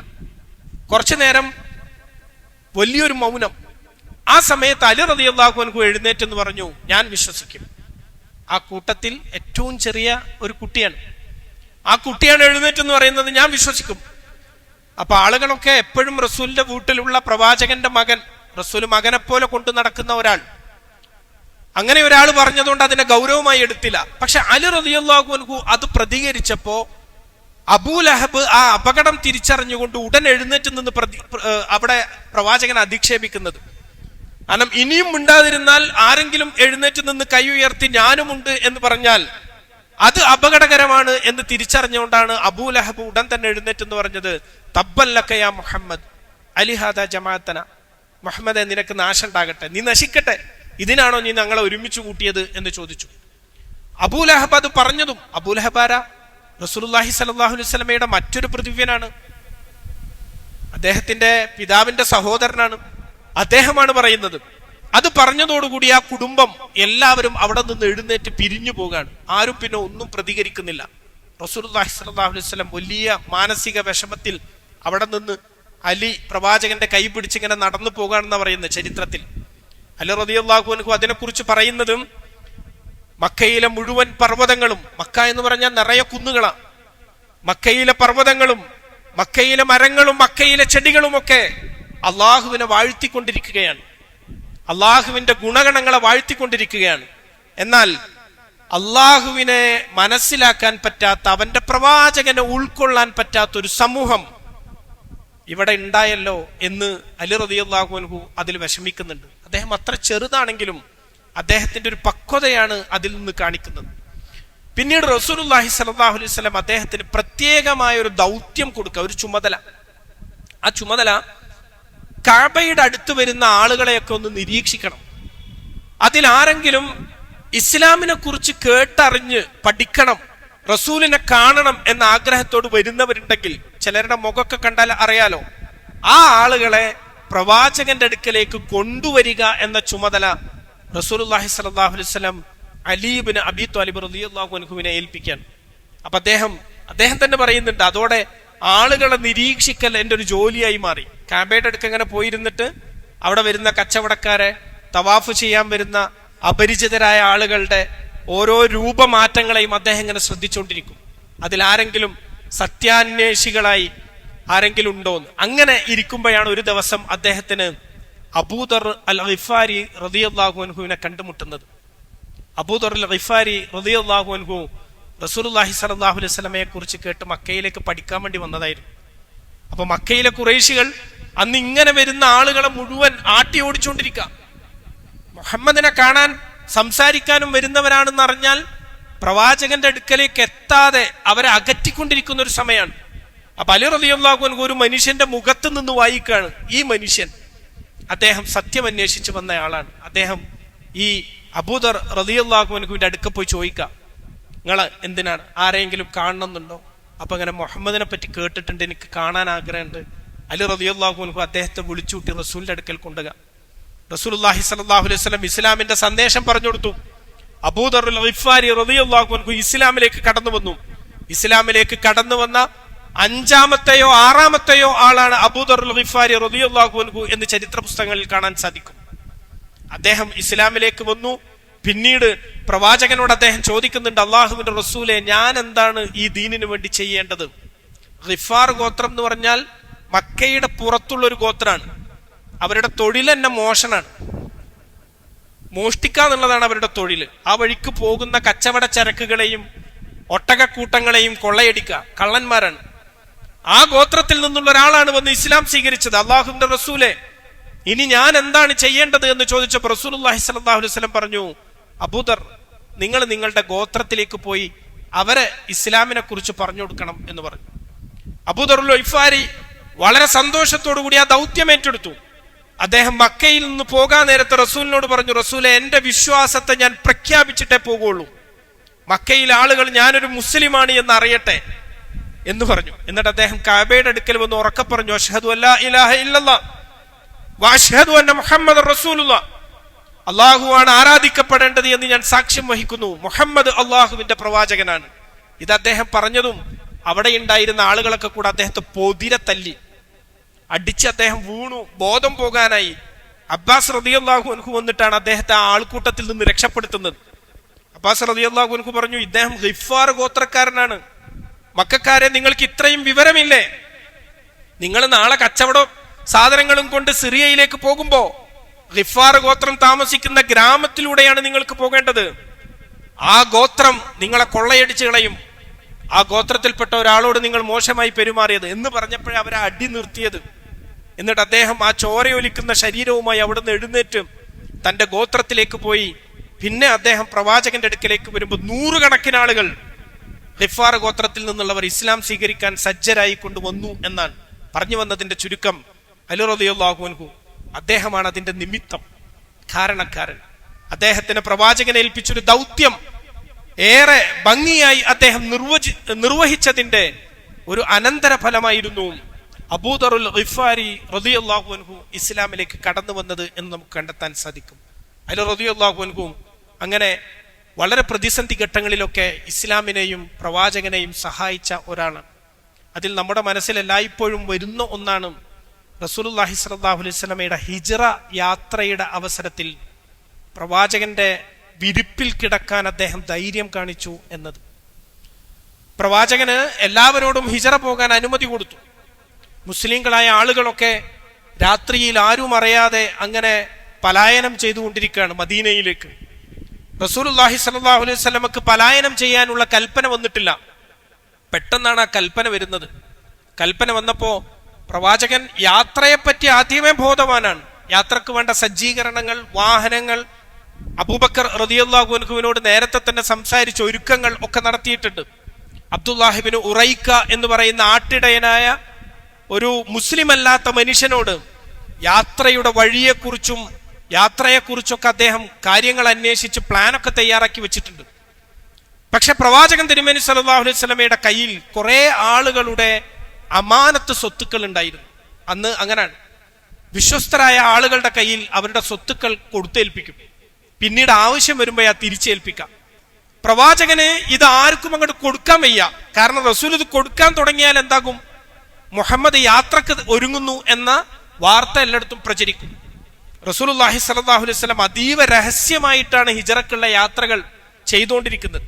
അപ്പൊ കയ്യിലുള്ള അമാനത്ത് സ്വത്തുക്കൾ ആർക്കും അത്ര പെട്ടെന്ന് എടുത്തു കൊടുക്കാൻ വയ്യ. അപ്പൊ അതിന്റെ ചുമതല ആർക്കെങ്കിലും ഒരാൾക്ക് കൊടുക്കുകയും വേണം.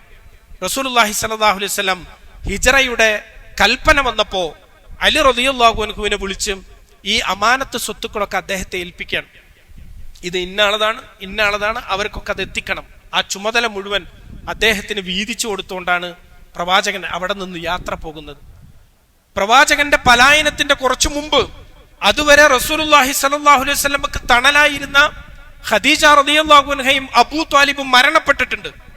ആ രണ്ടാളുകൾ മരണപ്പെട്ടതിന് ശേഷം പ്രവാചകനെ ശാരീരികമായി ആക്രമിക്കുന്ന ഇതിലേക്ക് വരെ ശത്രുക്കൾ എത്തിച്ചേർന്നു. പ്രവാചകൻ ഒരിക്കൽ നമസ്കരിച്ചുകൊണ്ടിരിക്കുമ്പോൾ അദ്ദേഹത്തിന്റെ ശരീരത്തിൽ ഒട്ടകത്തിന്റെ ചീഞ്ഞളിഞ്ഞ കൊടൽമാല കൊണ്ടുവന്നിട്ടു.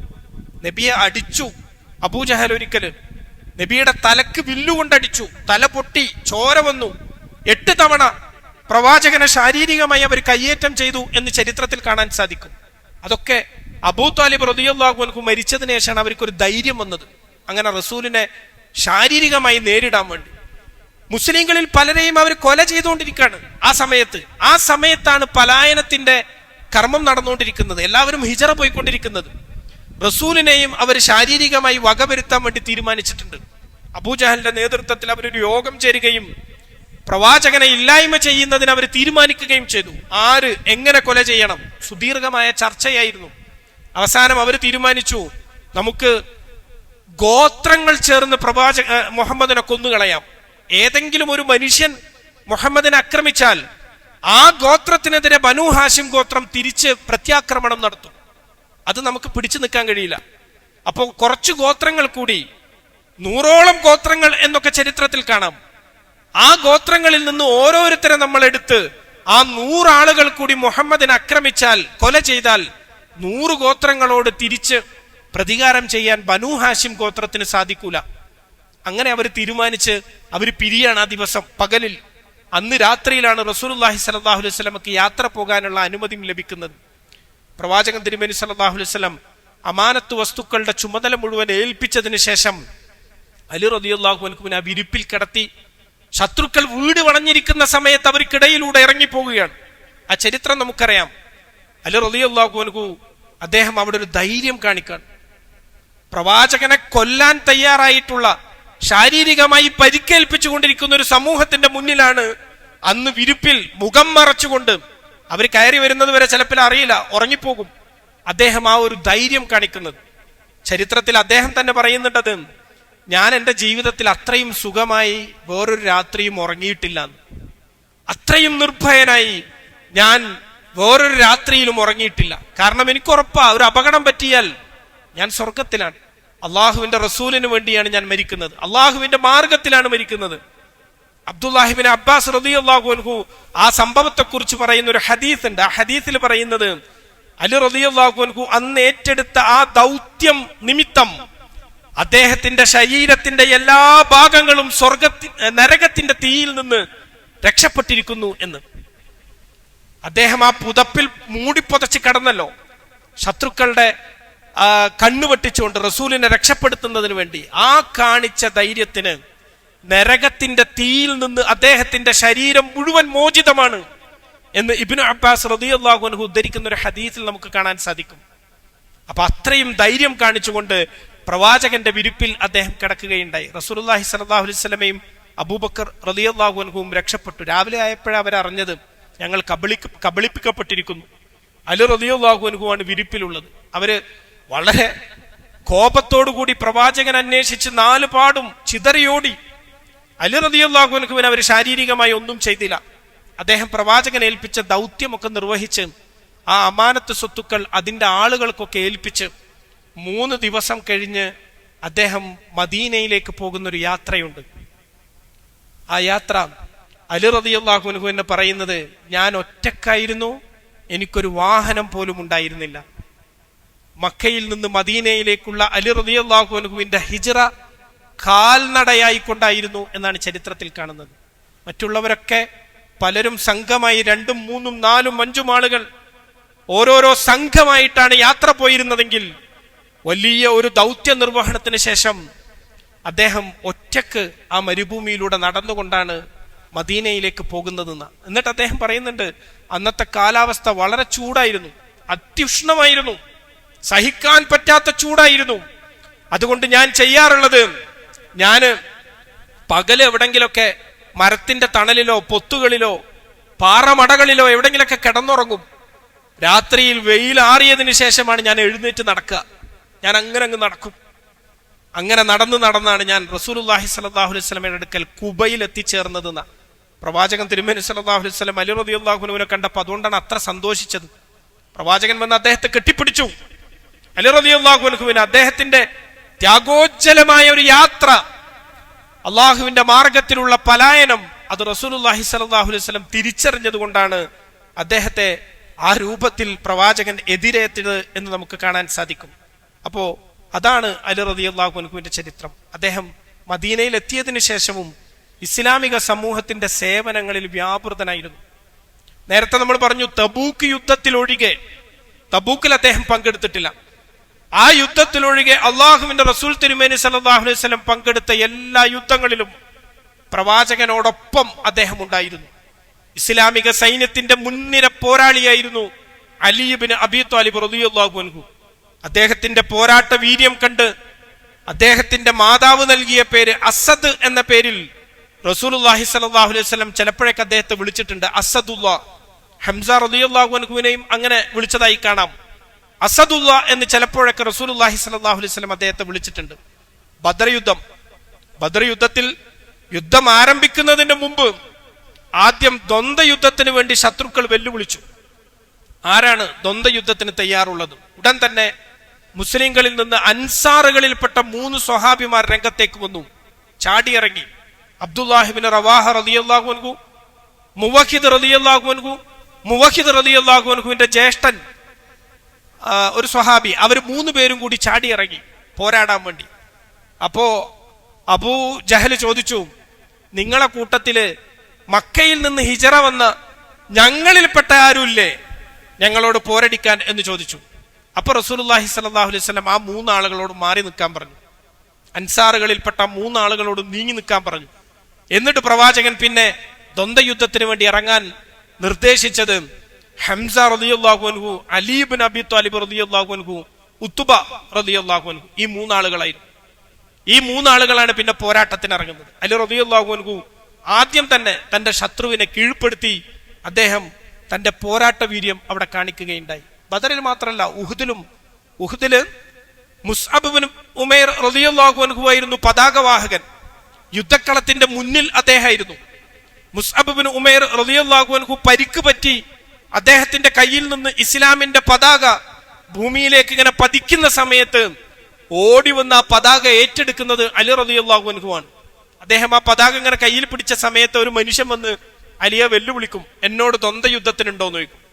അലി റളിയല്ലാഹു അൻഹു അപ്പോ ഞാനില്ല എന്ന് പറഞ്ഞ് മാറി നിൽക്കും.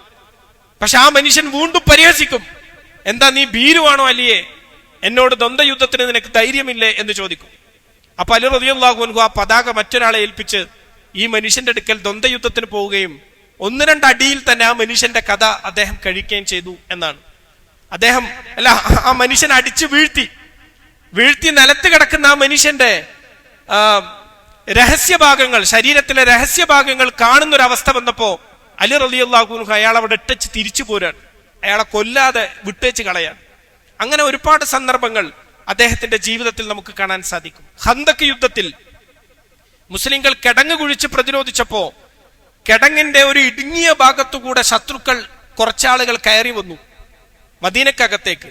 അവരെ നേരിട്ടത് അലി റളിയല്ലാഹു അൻഹു ആയിരുന്നു. ആ സംഘത്തെ നേരിട്ട് അവരെ തുരത്തി ഖന്തക്കിന്റെ അപ്പുറത്തേക്ക്, കിടങ്ങിന്റെ അപ്പുറത്തേക്ക് തന്നെ അദ്ദേഹം തള്ളി അകറ്റി എന്നാണ് ചരിത്രത്തിൽ പറയുന്നത്. അങ്ങനെ നിരവധി പോരാട്ടങ്ങളിൽ നിറഞ്ഞു നിന്ന ഒരു വ്യക്തിത്വമായിരുന്നു അലി ഇബ്നു അബീ ത്വാലിബ് റളിയല്ലാഹു അൻഹു. അദ്ദേഹത്തിന്റെ ധൈര്യം പ്രകടമായ ഒരു യുദ്ധം ഖൈബർ യുദ്ധമാണ്. ഖൈബറിന്റെ പോരാളി എന്നാണ് അദ്ദേഹം ചരിത്രത്തിൽ അറിയപ്പെടുന്നത്. ഖൈബർ പ്രവാചകൻ തിരുമേനി സല്ലല്ലാഹു അലൈഹി വസല്ലം മദീനയിൽ ഉണ്ടായിരുന്ന ജൂത ഗോത്രങ്ങളെ അവരുടെ ശല്യം സഹിക്കാതെ നാടുകടത്തി. അതില് ബനു നളീർ ഗോത്രങ്ങളൊക്കെ ചെന്ന് തമ്പടിച്ചത് ഖൈബർ എന്ന് പറയുന്ന സ്ഥലത്തായിരുന്നു. അവരവിടെ ഒരു കോട്ട കെട്ടി ആ കോട്ടക്കകത്തിരുന്ന് ജീവിക്കുകയും ഇസ്ലാമിനെതിരെയുള്ള പ്രവർത്തനങ്ങൾ നടത്തിക്കൊണ്ടിരിക്കുകയും ചെയ്യായിരുന്നു. അപ്പൊ റസൂലുള്ളാഹി സ്വല്ലല്ലാഹു അലൈഹി വസല്ലം അവരെ ഒരു പാഠം പഠിപ്പിക്കാൻ തീരുമാനിച്ച് ഖൈബറിലേക്ക് ഒരു സൈന്യത്തെ അയച്ചു. റസൂൽ ഉണ്ടായിരുന്നു ആദ്യം, പിന്നെ അബൂബക്കർ സിദ്ദീഖ് റളിയല്ലാഹു അൻഹുവിന് ചുമതല ഏൽപ്പിച്ചു കൊടുത്തു. ഇവർ കോട്ടവാതിലൊക്കെ അടച്ച് ഉള്ളിൽ കയറിയിരുന്നപ്പോ ഇസ്ലാമിക സൈന്യം കോട്ടയുടെ പുറത്തു നിന്ന് ഇവരെ പ്രതിരോധിച്ചു നോക്കി. കുറെ ഒന്നും കഴിയുന്നില്ല. അബൂബക്കർ റളിയല്ലാഹു അൻഹു ഒരു ദിവസം മുഴുവൻ നോക്കി, ഒന്നും നടക്കുന്നില്ല. റസൂലുള്ളാഹി സ്വല്ലല്ലാഹു അലൈഹി വസല്ലം അടുത്ത ദിവസത്തെ ചുമതല ഉമർ ഇബ്നു ഖത്താബ് റളിയല്ലാഹു അൻഹുവിന് കൊടുത്തു. ഉമറും ആ ദിവസം ശരിക്ക് പരിശ്രമിച്ചു, ഒന്നും നടക്കുന്നില്ല. അന്ന് രാത്രിയിൽ റസൂലുള്ളാഹി സ്വല്ലല്ലാഹു അലൈഹി വസല്ലം പറഞ്ഞു, നാളെ യുദ്ധത്തിന്റെ ചുമതല ഞാൻ നൽകാൻ പോകുന്നത് അള്ളാഹുവും റസൂലും തൃപ്തിപ്പെട്ട, അള്ളാഹുവിനെയും റസൂലിനെയും അദ്ദേഹവും തൃപ്തിപ്പെട്ട ഒരാൾക്കാണ് എന്ന് പറഞ്ഞു. ഈ റസൂലിന്റെ പ്രസ്താവന കേട്ട് ഉമർ ഇബ്നു ഖത്താബ് റളിയല്ലാഹു അൻഹു പറയുന്നുണ്ട്, എന്റെ ജീവിതത്തിൽ ഞാൻ ഒരിക്കൽ മാത്രമേ നേതൃത്വം കിട്ടണമെന്ന് ആഗ്രഹിച്ചിട്ടുള്ളൂ. എനിക്ക് അധികാരം കിട്ടണമെന്ന് ഞാൻ ഒരിക്കലേ ആഗ്രഹിച്ചിട്ടുള്ളൂ. കാരണം റസൂൽ പറഞ്ഞ വാചകം അതാണല്ലോ, അള്ളാഹുവും അവന്റെ റസൂലും തൃപ്തിപ്പെട്ട ഒരാൾ, അള്ളാഹുവിനെയും റസൂലിനെയും അദ്ദേഹവും തൃപ്തിപ്പെട്ടിരിക്കുന്നു. അങ്ങനെ ഒരാൾക്ക് ഞാൻ നാളെ ഖൈബറിന്റെ ചുമതല കൊടുക്കും എന്നാണ് റസൂൽ പറഞ്ഞത്. അങ്ങനെ പിറ്റേന്ന് രാവിലെ റസൂലുള്ളാഹി സ്വല്ലല്ലാഹു അലൈഹി വസല്ലം ഖൈബറിൽ എത്തി. അദ്ദേഹം ചോദിച്ചു, അലി എവിടെ? അലി റളിയല്ലാഹു അൻഹു ആ സമയത്ത് കണ്ണിന് സുഖമില്ലാതെ ചെങ്കണ്ണായി നിൽക്കുന്ന സമയം. പ്രവാചകൻ തിരുമേനി സല്ലല്ലാഹു അലൈഹി വസല്ലം അദ്ദേഹത്തോട് വരാൻ പറഞ്ഞു. ഉമർ റളിയല്ലാഹു അൻഹു പറയുന്നത്, എനിക്ക് വലിയ നിരാശയുണ്ടായി എന്നാണ്. ഞാനന്ന് എന്റെ മനസ്സുകൊണ്ട് അങ്ങേയറ്റം ആഗ്രഹിച്ചിരുന്നു, പക്ഷെ റസൂൽ ആ ചുമതല ഏൽപ്പിച്ചത് അലിയെ ആയിരുന്നു. അലി റളിയല്ലാഹു അൻഹു മുന്നോട്ട് വന്ന് ഇസ്ലാമിന്റെ പതാക ഏറ്റെടുത്ത് അദ്ദേഹം ഖൈബറിൽ അവരുടെ കോട്ടയുടെ വാതിലിന്റെ അടുക്കലേക്ക് കുതിച്ചു പായുകയും ആ കോട്ടയുടെ അടുത്തുള്ള പാറാവുകാരെ വകവരുത്തി. അദ്ദേഹത്തെ 3-4 ആളുകൾ വളഞ്ഞിരുന്നു. ആ വളഞ്ഞ ആളുകളെയൊക്കെ അദ്ദേഹം നിഷ്പ്രയാസം കീഴ്പ്പെടുത്തി ഖൈബറിന്റെ കോട്ടവാതിൽ അദ്ദേഹം തകർത്തു കളഞ്ഞു എന്നാണ് പറയുന്നത്. അത് കണ്ടു നിന്ന സ്വഹാബിമാരൊക്കെ പറയുന്നത്, എന്താ ഉണ്ടായതെന്ന് ഞങ്ങൾക്ക് എന്നെ മനസ്സിലായി ഉണ്ടായില്ലായിരുന്നു എന്നാ. അലി അങ്ങനെ ശക്തമായി അങ്ങോട്ട് പോയി പെട്ടെന്ന് ആ വാതിലൊക്കെ തകർന്നു വീഴുന്നതാണ് ഞങ്ങൾ കണ്ടത്. ആ വാതിൽ ഞങ്ങൾക്ക് കൈകൊണ്ട് മാറ്റാൻ പോലും കഴിയുന്നുണ്ടായിരുന്നില്ല. പക്ഷെ അലി അദ്ദേഹത്തിന്റെ കൈകൊണ്ട് അതിങ്ങനെ എടുത്തു മാറ്റിയതായി ഞങ്ങൾ കണ്ടു എന്നൊക്കെ പറയുന്നത് കാണാൻ സാധിക്കും. അപ്പൊ ഖൈബറിൽ അദ്ദേഹത്തിന്റെ പോരാട്ടം അതൊരു വലിയ പോരാട്ടമായി കൊണ്ട് നമുക്ക് കാണാൻ വേണ്ടി സാധിക്കും. അങ്ങനെ ഇസ്ലാമിക സമൂഹത്തെ ഒരുപാട് സേവനങ്ങൾ ചെയ്ത ഒരു മനുഷ്യനായിരുന്നു അദ്ദേഹം. അദ്ദേഹത്തിന്റെ ജീവിതം എന്നും പട്ടിണിയിലായിരുന്നു, നിത്യ ദാരിദ്ര്യത്തിലായിരുന്നു. ജീവിതത്തിന്റെ ഒരു ഘട്ടത്തിലും ഒരു നിറഞ്ഞ അവസ്ഥയിലേക്ക്, സുഖസൗകര്യങ്ങളുടെ ഒരു ലോകത്തിലേക്ക് അലി റളിയല്ലാഹു അൻഹു കടന്നുപോയിട്ടില്ല. നമ്മൾ സ്വഹാബികളിൽ നിരവധി ആളുകളെ കാണുമ്പം ജീവിതത്തിൽ ഇങ്ങനെ കയറ്റിറക്കങ്ങൾ നമുക്ക് ഇങ്ങനെ കാണാൻ സാധിക്കും. പലപ്പോഴും ആയിട്ട് ഇങ്ങനെ കയറി ഇറങ്ങിപ്പോയത്. പക്ഷെ അലി റളിയല്ലാഹു അൻഹുവിന്റെ ജീവിതം എന്നും അദ്ദേഹം ആ ഒരു ദാരിദ്ര്യത്തിലൂടെ, ഇല്ലായ്മയിലൂടെ ആണ് അദ്ദേഹം ജീവിച്ചു പോയത്. പക്ഷെ ഒരിക്കലും ജീവിതത്തോടൊരു വിഷമമോ അതിലൊരു നിരാശയോ പ്രകടിപ്പിക്കാതെ അതിൽ സംതൃപ്തനായിക്കൊണ്ട് അള്ളാഹു എന്തിനാണോ എന്നെ നിയോഗിച്ചത് ആ നിയോഗത്തെ തിരിച്ചറിഞ്ഞ് ദീനിനു വേണ്ടി സേവനം ചെയ്ത് മുന്നോട്ട് പോയൊരു മനുഷ്യനായി നമുക്ക് അദ്ദേഹത്തെ കാണാൻ സാധിക്കും. അദ്ദേഹത്തിന്റെ പട്ടിണിയുടെ കഥ നമ്മൾ സ്കൂളിലെ പാഠപുസ്തകങ്ങളിൽ വരെ പഠിച്ചിട്ടുണ്ട്. അലി റളിയല്ലാഹു അൻഹുവിന്റെ ജോലി എന്ന് പറഞ്ഞാൽ കോൺട്രാക്ട് വർക്കായിരുന്നു. ഓരോ ദിവസവും ഓരോ പണി ഏറ്റെടുക്കും. ചിലപ്പോൾ വീടിന്റെ ഉണ്ടാക്കുന്ന പണി, തോട്ടം നനയ്ക്കാനുള്ള പണി, ചെടികൾ വെച്ചു പിടിപ്പിച്ചു കൊടുക്കുന്ന പണി, അങ്ങനെ ഓരോ പണികൾ ഏറ്റെടുക്കുക ചെയ്യുക. അതിന് പകരം അദ്ദേഹത്തിന് കിട്ടുക ഭക്ഷ്യവസ്തുക്കളാണ്. ചിലപ്പോൾ കാരക്ക കിട്ടും, ചിലപ്പോൾ ഗോതമ്പ് കിട്ടും. മിക്ക ദിവസവും അദ്ദേഹം നോമ്പ് നോൽക്കാറായിരുന്നു എന്നാ. ഫാത്തിമ റളിയല്ലാഹു അൻഹയെ വിവാഹം ചെയ്തതിന് ശേഷം ചരിത്രത്തിൽ നമ്മൾ കണ്ടൊരു കഥയാണത്. ഒരിക്കലും നോമ്പായിരുന്നു അലി റളിയല്ലാഹു അൻഹുവിന്. അന്ന് അദ്ദേഹത്തിന് കിട്ടിയ ജോലി ഒരു ജൂതന്റെ തോട്ടം നനച്ചു കൊടുക്കാനായിരുന്നു. കുറച്ച് വിശാലമായ തോട്ടാണ്. അദ്ദേഹം വെള്ളം കോരിക്കൊണ്ടുവന്ന ആ ചെടികളെ, ഈത്തപ്പനകളെ മുഴുവൻ നനച്ചുകൊടുത്തപ്പോൾ അദ്ദേഹത്തിന് ഒരു 2-3 പിടി ഗോതമ്പ് അതിന് പ്രതിഫലമായി ലഭിച്ചു. ആ കിട്ടിയ ഗോതമ്പുമായി സന്തോഷത്തോടു കൂടി അദ്ദേഹം വീട്ടിലേക്ക് ചെല്ലാൻ. ഫാത്തിമ റളിയല്ലാഹു അൻഹ നോമ്പിലാണ്. ഭർത്താവ് കൊണ്ടുവന്ന ആ ഗോതമ്പ് അവർ പൊടിച്ച് മാവാക്കി അതിനവർ കുഴച്ച് അവർ രണ്ടുപേരും ചേർന്ന് നോമ്പ് തുറക്കാനുള്ള വിഭവമായി പത്തിരിയായി ചപ്പാത്തിയായി അതിനെ പരത്തി ചുട്ടോണ്ടിരിക്കാം. ചുട്ടു. നോമ്പ് തുറക്കാൻ സമയമായി. ആ സമയത്താണ് വീടിന്റെ പുറത്തുനിന്നൊരു ശബ്ദം കേൾക്കുന്നത്. ആരോ ഒരാൾ വിളിക്കുന്നു. അലി റളിയല്ലാഹു അൻഹു ചെന്ന് നോക്കിയപ്പം പരമദരിദ്രനായ ഒരു മനുഷ്യനാണ്. അദ്ദേഹം പറയാ, ദിവസങ്ങളായി ഭക്ഷണം കഴിച്ചിട്ട് ഭക്ഷണം എന്തെങ്കിലും കിട്ടുമോ? അലി റളിയല്ലാഹു അൻഹു ആ വീട്ടിന്റെ അകത്തേക്ക് ചെന്ന് അന്ന് നോമ്പ് തുറക്കുന്നതിന് വേണ്ടി തനിക്കും ഭാര്യക്കും വേണ്ടി അവർ ഉണ്ടാക്കി ആ റൊട്ടിയെടുത്ത് ആ ഭക്ഷണം ആവശ്യപ്പെട്ടു വന്ന മനുഷ്യന് കൊണ്ടുവന്ന് കൊടുക്കുക.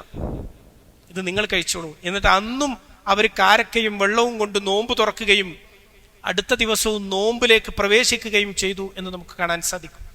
അദ്ദേഹത്തിന്റെ ജീവിതം അങ്ങനെയായിരുന്നു. പക്ഷെ ആ ഇല്ലായ്മയിൽ ഒരു പരാതിയോ പരിവട്ടോ ഇല്ല. ആരെയാണ് അദ്ദേഹം വിവാഹം ചെയ്തത്? അള്ളാഹുവിന്റെ റസൂലിന്റെ മകളെ. റസൂലുള്ളാഹി സ്വല്ലല്ലാഹു അലൈഹി വസല്ലമക്ക് ഏറ്റവും ഈ ഭൂമിയിൽ പ്രവാചകൻ ഏറ്റവും പ്രിയപ്പെട്ടതായി കരുതിയത് തന്റെ മകളെയായിരുന്നു. പ്രവാചകൻ അത് പലപ്പോഴും പറയാറുണ്ട്. ഫാത്തിമ തുഖിതഅതു ഖബ്ദി, ഫാത്തിമ എന്റെ കരളിന്റെ കഷ്ണമാണ്. പ്രവാചകൻ ഒരിക്കൽ ഫാത്തിമയെ വിളിച്ചു പറഞ്ഞു ഫാത്തിമ. പ്രവാചകൻ ഫാത്തിമയെയും വിളിച്ചു, അതേപോലെ തന്റെ അമ്മായി സഫിയ റളിയല്ലാഹു അൻഹയെയും വിളിച്ചു. രണ്ടാളെയും വിളിച്ചിട്ടാ പറയുന്നത്, അമ്മായിയോടും തന്റെ മകളോടും, നിങ്ങൾക്ക് ഈ ദുനിയാവിൽ എന്തെങ്കിലും വേണമെങ്കിൽ എന്നോട് ചോദിച്ചോളൂ, എന്തും ഞാൻ ചെയ്തരും. പക്ഷെ പരലോകത്തിൽ എനിക്ക് നിങ്ങൾക്ക് ശുപാർശകനാകാൻ സാധിക്കൂല എന്ന് തന്റെ മകളോട് പറയുന്നുണ്ട് റസൂലുള്ളാഹി സ്വല്ലല്ലാഹു അലൈഹി വസല്ലം. പ്രവാചകൻ അത്ര ഇഷ്ടമായിരുന്നു അവരെ. പ്രവാചകനോട് രൂപസാദൃശ്യത്തിൽ പൂർണ്ണമായും ചേർന്ന് നിൽക്കുന്ന ഒരാൾ ഫാത്തിമ റളിയല്ലാഹു അൻഹയായിരുന്നു. റസൂലുള്ളാഹി സ്വല്ലല്ലാഹു അലൈഹി വസല്ലമയെ പോലെയുള്ള നടത്തം, ഇരുത്തം, കിടത്തം, സംസാരം, സ്വഭാവം എല്ലാത്തിലും പ്രവാചകനോട് 100% സാമ്യതയുള്ള ഒരാളായിരുന്നു ഫാത്തിമ റളിയല്ലാഹു അൻഹ. പ്രവാചകൻ തിരുമേനി സല്ലല്ലാഹു അലൈഹി വസല്ലം ഖദീജ റളിയല്ലാഹു അൻഹ വഫാത്തായതിനു ശേഷം പ്രവാചകന്റെ കാര്യങ്ങളൊക്കെ ശ്രദ്ധിച്ചിട്ടുണ്ടായിരുന്നത് ഫാത്തിമ റളിയല്ലാഹു അൻഹയായിരുന്നു. റസൂല് മക്കയിൽ നിന്ന് ഖദീജ റളിയല്ലാഹു അൻഹ മരിച്ചതിന് ശേഷം ഹിജറ വന്നല്ലോ മദീനയിലേക്ക്. പോരുന്ന സമയത്ത് തന്നെ നബിയുടെ മൂത്ത മകൾ സൈനബ റളിയല്ലാഹു അൻഹയെ വിവാഹം കഴിച്ചിട്ടുണ്ട്. അബുൽ ആസ് ബിൻ റബി റളിയല്ലാഹു അൻഹു കല്യാണം കഴിച്ചിട്ടുണ്ട്. പിന്നെ ബാക്കി 2 പെൺകുട്ടികൾ റുഖിയ, ഉമ്മു കുൽസും, ഇവർ രണ്ടാളും അബൂലഹബിന്റെ 2 മക്കളോട് എൻഗേജ്ഡ് ആയിരുന്നു. നമ്മൾ കഴിഞ്ഞ ക്ലാസ് പറഞ്ഞിട്ടുണ്ടായിരുന്നു, ഉത്തുബയും ഉത്തൈബയും. പക്ഷെ പ്രവാചകൻ ഇസ്ലാമിക പ്രബോധനം ആരംഭിച്ചപ്പോൾ ആ വിവാഹം മുടങ്ങിപ്പോയി. അങ്ങനെയാണ് ഉസ്മാൻ ബിൻ അഫ്ഫാൻ റളിയല്ലാഹു അൻഹു റുഖിയയെ വിവാഹം കഴിക്കുന്നത്. ബദറിന്റെ സമയത്ത് റുഖിയ മരണപ്പെട്ടു. പിന്നെ ഉമ്മു കുൽസുമിനെ വിവാഹം കഴിച്ചു. പിന്നെ പ്രവാചകന്റെ വീട്ടിൽ പെൺകുട്ടിയായിട്ട് ബാക്കിയുള്ളത് ഫാത്തിമ റളിയല്ലാഹു അൻഹയാണ്. ബാക്കിയൊക്കെ ഭർതൃഗ്രഹത്തിലും അവിടെയൊക്കെ ആയിട്ട് പലപ്പോഴും ഖദീജ റളിയല്ലാഹു അൻഹയുടെ മരണത്തിന് ശേഷം വീട്ടിലില്ല. ആ സമയത്ത് റസൂലിന്റെ കാര്യങ്ങളൊക്കെ ശ്രദ്ധിച്ചുകൊണ്ടിരുന്നത് പ്രവാചകന്റെ ഈ പ്രിയപുത്രി ഫാത്തിമ റളിയല്ലാഹു അൻഹയാണ് എന്ന് ചരിത്രത്തിൽ കാണാം. അതുകൊണ്ട് അവരെ ചരിത്രത്തിൽ വിശേഷിപ്പിക്കുന്നത് ഹിയ ഉമ്മു അബീഹ. ഹിയ ഉമ്മു അബീഹ എന്താ അതിന്റെ അർത്ഥം? ഉമ്മു അബീഹ, അവളുടെ ഉപ്പയുടെ മാതാവ്. ഉമ്മു അബീഹ, ഉപ്പയുടെ മാതാവ് എന്ന് പറഞ്ഞാൽ ഒരു ഉമ്മ നോക്കുന്നതുമാതിരി തന്റെ ബാപ്പയെ ഫാത്തിമ റളിയല്ലാഹു അൻഹ പരിചരിച്ചുകൊണ്ടിരിക്കുകയായിരുന്നു എന്നാ. റസൂല് ഈ ഖദീജ റളിയല്ലാഹു അൻഹയുടെയും അബൂ ത്വാലിബിന്റെയും മരണത്തിന് ശേഷം ശാരീരികമായ പീഡനങ്ങൾ ഏൽക്കേണ്ടി വന്നു എന്ന് പറഞ്ഞല്ലോ. അങ്ങനെ മുറിവുകളൊക്കെ ഏറ്റ് വീട്ടിലേക്ക് വന്നാൽ അത് തുടച്ചു കൊടുത്ത് അതിൽ മരുന്ന് പുരട്ടിക്കൊടുക്കുക, പ്രവാചകൻ ആവശ്യമായ ശുശ്രൂഷകൾ ചെയ്തു കൊടുക്കുക, ഇതൊക്കെ ഫാത്തിമ റളിയല്ലാഹു അൻഹയായിരുന്നു ചെയ്തു കൊടുക്കാറുള്ളതെന്ന. ഉഖ്ബ ഇബ്നു അബി മുഈത്ത് എന്ന് പറയുന്ന മനുഷ്യനാണ് പ്രവാചകൻ കഅബയുടെ അടുക്കൽ നമസ്കരിച്ചുകൊണ്ടിരുന്നപ്പോ ചീഞ്ഞളിഞ്ഞ ഒട്ടകത്തിന്റെ കൊടൽമാല കൊണ്ടുവന്ന് പ്രവാചകന്റെ മേൽ കൊണ്ടുവന്നിട്ടു. അബൂജഹൽ ഉണ്ടായിരുന്നു. റസൂലുള്ളാഹി സ്വല്ലല്ലാഹു അലൈഹി വസല്ലം സുജൂദിലായിരുന്നു. ആ ഒട്ടകത്തിന്റെ ചീഞ്ഞളിഞ്ഞതിന്റെ സ്മെല്ല് സഹിക്കാൻ കഴിയുന്നില്ല, അതിന്റെ ഭാരം പുറത്തുനിന്ന് നീക്കാൻ കഴിയുന്നില്ല. പ്രവാചകൻ സുജൂദിൽ തന്നെ അങ്ങനെ കരഞ്ഞു കിടക്കാണ്. ആ സമയത്ത് ഒരു മനുഷ്യൻ ഓടിച്ചെന്ന് റസൂലുള്ളാഹിന്റെ വീട്ടിൽ ചെന്ന് പറയാണ്, ഇവിടെ ഇങ്ങനെ ഒരു അപകടം പറ്റിയിട്ടുണ്ട്, വീട്ടിലാകെ ഫാത്തിമ റളിയല്ലാഹു അൻഹയേ ഉള്ളൂ. ചെറിയ കുട്ടിയാ, 10-12 വയസ്സുള്ള സമയം.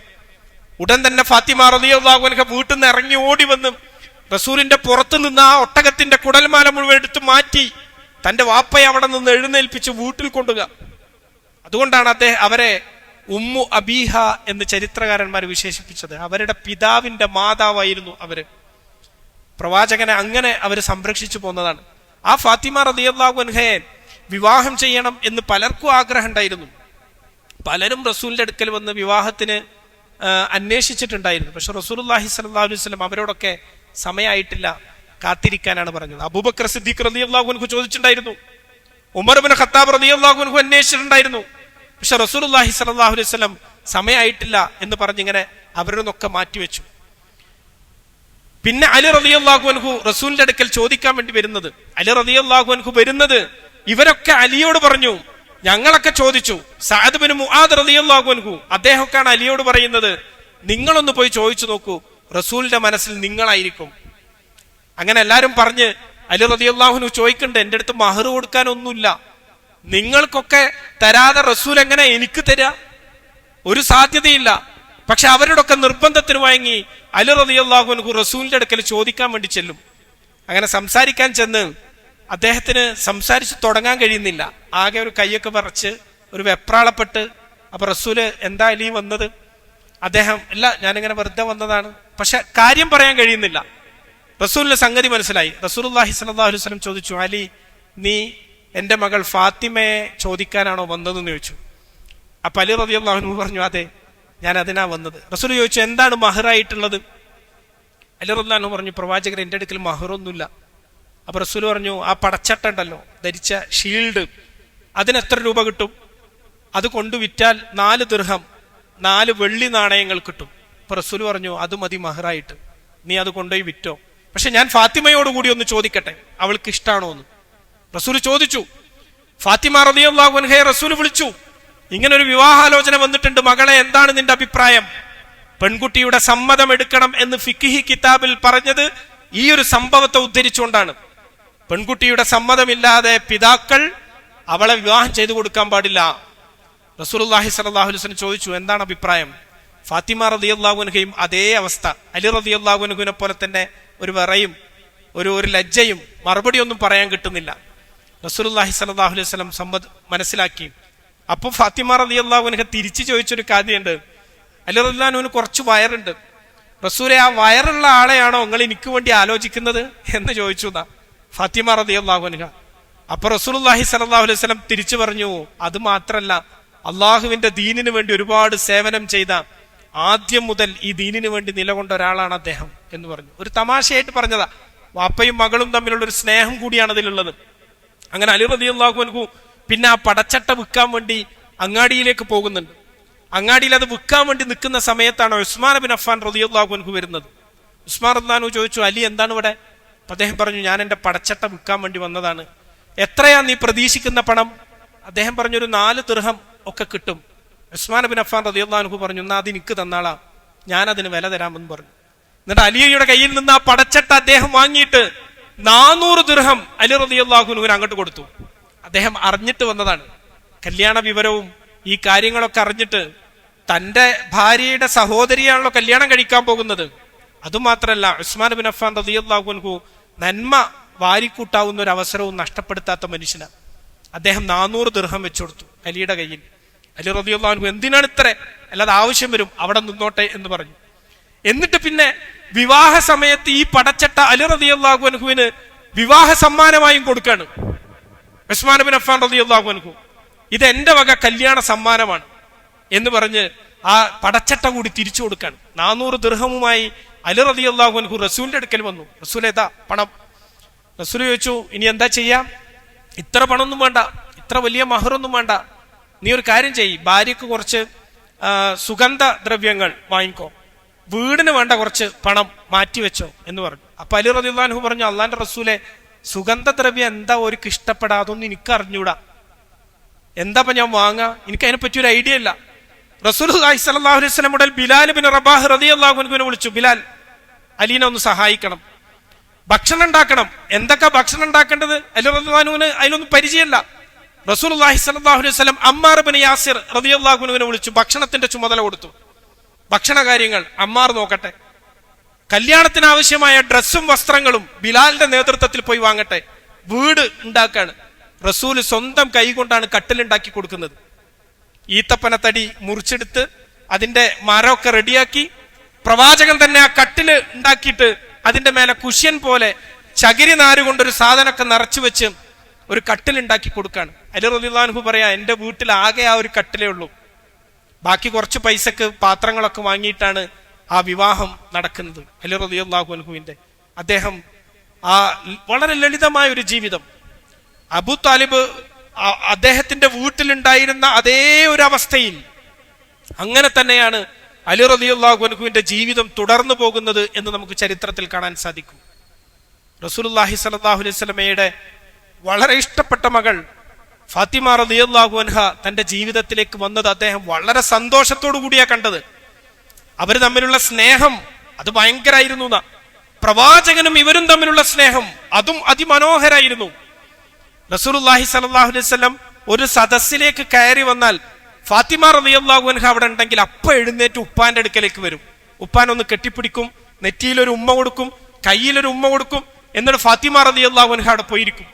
ഫാത്തിമ അങ്ങനെ വരികയാണെങ്കിൽ റസൂലും എഴുന്നേറ്റ് വരും.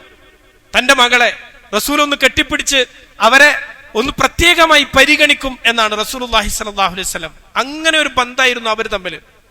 ഒരിക്കലും റസൂലുള്ളാഹി സ്വല്ലല്ലാഹു അലൈഹി വസല്ലം ഒരു വസ്ത്രം ഉണ്ടാക്കുന്നതിന് വേണ്ടിയുള്ള തുണി അദ്ദേഹത്തിന് കിട്ടി. ആ തുണി കിട്ടിയ സമയത്താണ് ഫാത്തിമ റളിയല്ലാഹു അൻഹയുടെ മൂത്ത മകൻ ഹസൻ റളിയല്ലാഹു അൻഹു വീട്ടിലേക്ക് വരുന്നത്.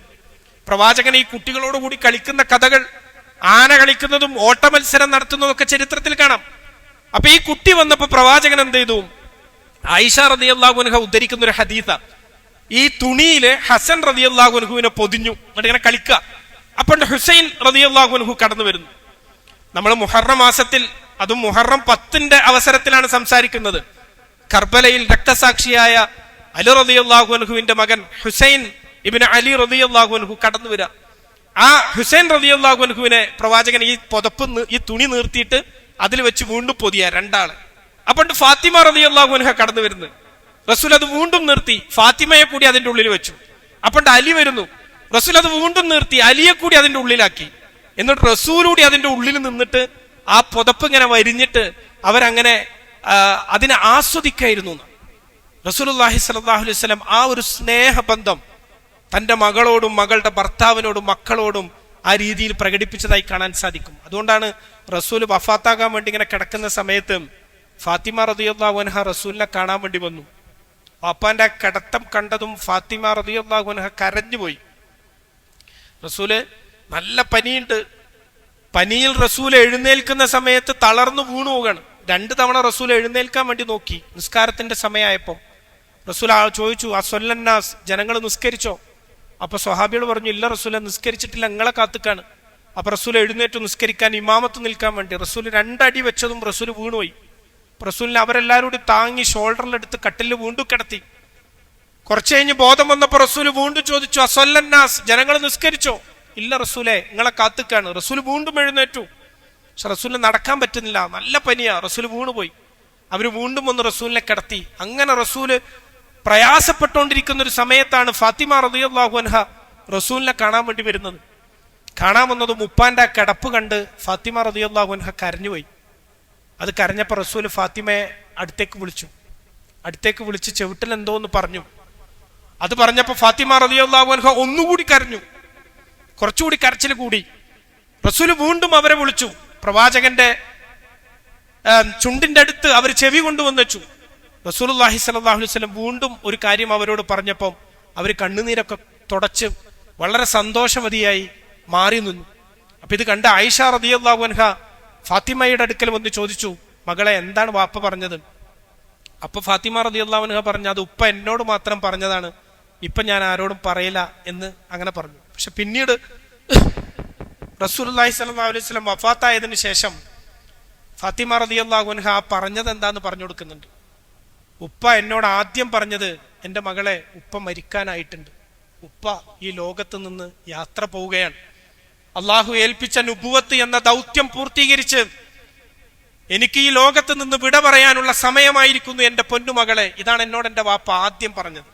അപ്പൊ എനിക്ക് എന്നെ തന്നെ നിയന്ത്രിക്കാൻ പറ്റിയില്ല, ഞാൻ പൊട്ടിക്കരഞ്ഞുപോയി. ഉപ്പ രണ്ടാമതായി എന്നോട് പറഞ്ഞത്, എൻ്റെ മകളെ, ഈ ലോകത്ത് നിന്ന് എൻ്റെ അടുക്കലേക്ക് ആദ്യം വരുന്നയാൾ നീ ആയിരിക്കും. എൻ്റെ കുടുംബത്തിൽ നിന്ന് ആദ്യം മരണപ്പെട്ടുകൊണ്ട് ഈ ലോകത്ത് നിന്ന് യാത്രയാവുക നീ ആയിരിക്കും എൻ്റെ മകളെ എന്ന് റസൂലുള്ളാഹി സ്വല്ലല്ലാഹു അലൈഹി വസല്ലം പറഞ്ഞു. അപ്പോഴാണ് ഞാൻ കണ്ണീരൊക്കെ തുടച്ച് ഒന്ന് മാറി നിന്ന. റസൂലുള്ളാഹി സ്വല്ലല്ലാഹു അലൈഹി വസല്ലം മരിക്കുന്നത് റബീഉൽ അവ്വലിലാണ്. ആ റബീഉൽ അവ്വൽ കഴിഞ്ഞ് പിന്നെ വരുന്ന റമദാനിൽ ഫാത്തിമ റളിയല്ലാഹു അൻഹയും ഈ ലോകത്തോട് യാത്ര പറയുകയാണ്. അവരും വഫാത്താകുകയാണ്. ഉപ്പ പറഞ്ഞതുപോലെ, റസൂലുള്ളാഹി സ്വല്ലല്ലാഹു അലൈഹി വസല്ലം പറഞ്ഞതുപോലെ 6 മാസം റബീഉൽ അവ്വൽ കഴിഞ്ഞ് കഷ്ടി 6 മാസമാകുമ്പോഴേക്ക് ഫാത്തിമ റളിയല്ലാഹു അൻഹയും ഈ ലോകത്ത് നിന്ന് യാത്രയാവുകയാണ്. അങ്ങനെ ഒരു സ്നേഹബന്ധം റസൂലും അലി റളിയല്ലാഹു അൻഹുവും ഫാത്തിമ റളിയല്ലാഹു അൻഹയും ആ മക്കളും ഒക്കെ ഉണ്ടായിരുന്നു. ഈ സ്നേഹം അതിനെക്കുറിച്ച് പറയുമ്പം ചിലപ്പോൾ ചരിത്രകാരന്മാർക്ക് പേടിയാ. ഇപ്പൊ ഇമാം ഷാഫി റഹിമഹുല്ല അലി റളിയല്ലാഹു അൻഹുവിനെ കുറിച്ച് അമിതമായി പറഞ്ഞപ്പോ അന്നത്തെ ആളുകളൊക്കെ അദ്ദേഹത്തെ ഷിയ ആക്കി മാറ്റി. അലിയെ പുകഴ്ത്തി എന്നതിന്റെ പേരിൽ ഷിയ എന്ന ചാപ്പ കുത്തിക്കൊടുത്തു.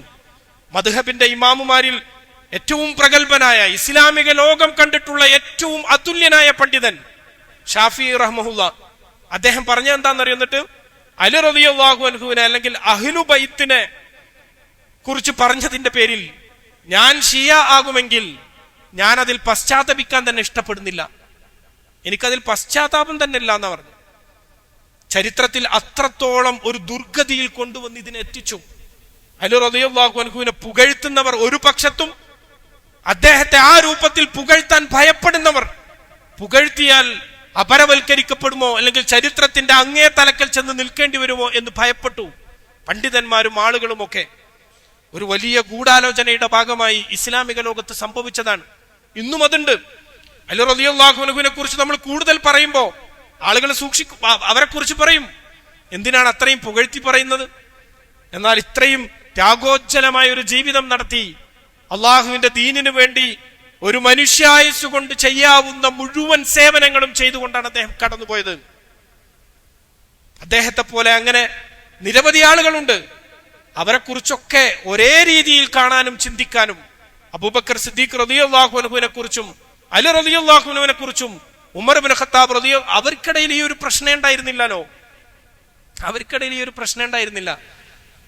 റസൂലുള്ളാഹി സ്വല്ലല്ലാഹു അലൈഹി വസല്ലമയുടെ വഫാത്തിന് ശേഷം അബൂബക്കർ റളിയല്ലാഹു അൻഹു ഇസ്ലാമിക ഖിലാഫത്ത് ഏറ്റെടുത്തു. ആ 2 വർഷവും ഖലീഫയുടെ ഉന്നത കൂടിയാലോചനാ സമിതിയിലെ അംഗമായിരുന്നു അലി റളിയല്ലാഹു അൻഹു. എല്ലാ കാര്യങ്ങളിലും അബൂബക്കർ റളിയല്ലാഹു അൻഹുവിന്റെ കൂടെ അദ്ദേഹം ഉണ്ട്.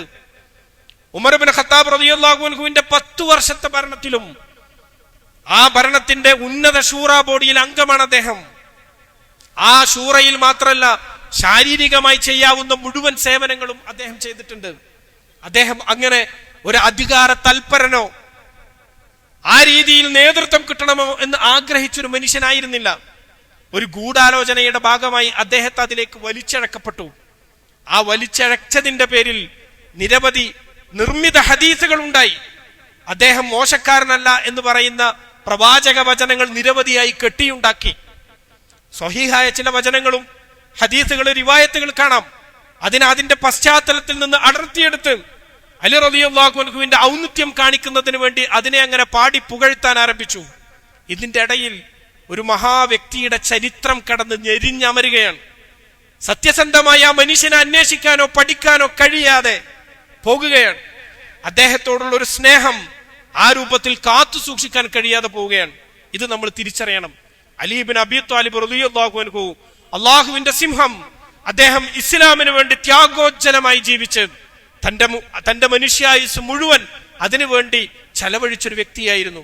ഖൈബറിൽ അദ്ദേഹത്തിനേറ്റ മുറിവ്, ആ ഒരു കവാടം വെട്ടിപ്പൊളിക്കുന്നതിനിടയിൽ അദ്ദേഹത്തിന്റെ കൈകളിലേറ്റ മുറിവ് തുന്നിക്കൂട്ടാൻ പോലും പ്രയാസമായിരുന്നു എന്ന് അദ്ദേഹത്തെ ചികിത്സിച്ച വൈദ്യന്മാർ റസൂലുള്ളാഹി സ്വല്ലല്ലാഹു അലൈഹി വസല്ലമയുടെ അടുക്കൽ വന്ന് അന്ന് പറഞ്ഞത് നമുക്ക് ചരിത്രത്തിൽ കാണാം. അള്ളാഹുവിന്റെ മാർഗത്തിൽ അടരാടിയതിന്റെ പേരിൽ ദാരുണമായ മുറിവേൽക്കേണ്ടി വന്നു അദ്ദേഹത്തിന്. പലതരത്തിലുമുള്ള പ്രശ്നങ്ങളിലൂടെ കടന്നു പോകേണ്ടി വന്നു. ജീവിതത്തിൽ ഒരിക്കലും പച്ചപ്പ് തേടിക്കൊണ്ട്, ഐശ്വര്യങ്ങൾ തേടിക്കൊണ്ട് ജീവിതത്തിന്റെ സുഖലോലുപതകൾക്ക് പിന്നാലെ പോകാതെ ലാളിത്യത്തിൽ, അള്ളാഹുവിനോടുള്ള ഭക്തിയിൽ, പരലോകത്തിൽ അദ്ദേഹം അതിൽ മാത്രം ആഗ്രഹിച്ച് കാംക്ഷിച്ചുകൊണ്ട് ജീവിച്ചു. അതാണ് അലി ഇബ്നു അബി ത്വാലിബ് റളിയല്ലാഹു അൻഹു. അദ്ദേഹത്തിന്റെ ജീവിതത്തിൽ നമുക്കുള്ളൊരു മാതൃകയും അതാണ്. ഇസ്ലാമിക ചരിത്രത്തിൽ 4ാമത് ഖിലാഫത്തിലേക്ക് അദ്ദേഹം കടന്നു വന്നപ്പോ അദ്ദേഹത്തിന് വളരെ പ്രയാസകരമായ ചില അനുഭവങ്ങൾ നേരിടേണ്ടി വന്നു.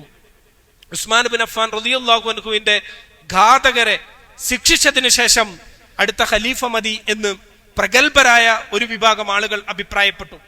അതിൽ ഒരുപാട് ആളുകളുണ്ട്. സുബൈർ ബിൻ അവ്വാം റളിയല്ലാഹു അൻഹു, തൽഹത്ത് ബിൻ ഉബൈദില്ല റളിയല്ലാഹു അൻഹു, ഇവരൊക്കെ ആ പക്ഷക്കാരായിരുന്നു.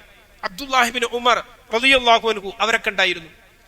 എന്നാൽ ഘാതകരെ കണ്ടെത്തുന്നതിന് വരെ ഇസ്ലാമിക സമൂഹം ഒരു നേതാവില്ലാതെ അരക്ഷിതമായി കിടക്കരുത്, ഒരു നേതാവിനെ കണ്ടെത്തണം എന്ന് ആവശ്യപ്പെട്ട ആളുകൾ ഉണ്ടായിരുന്നു.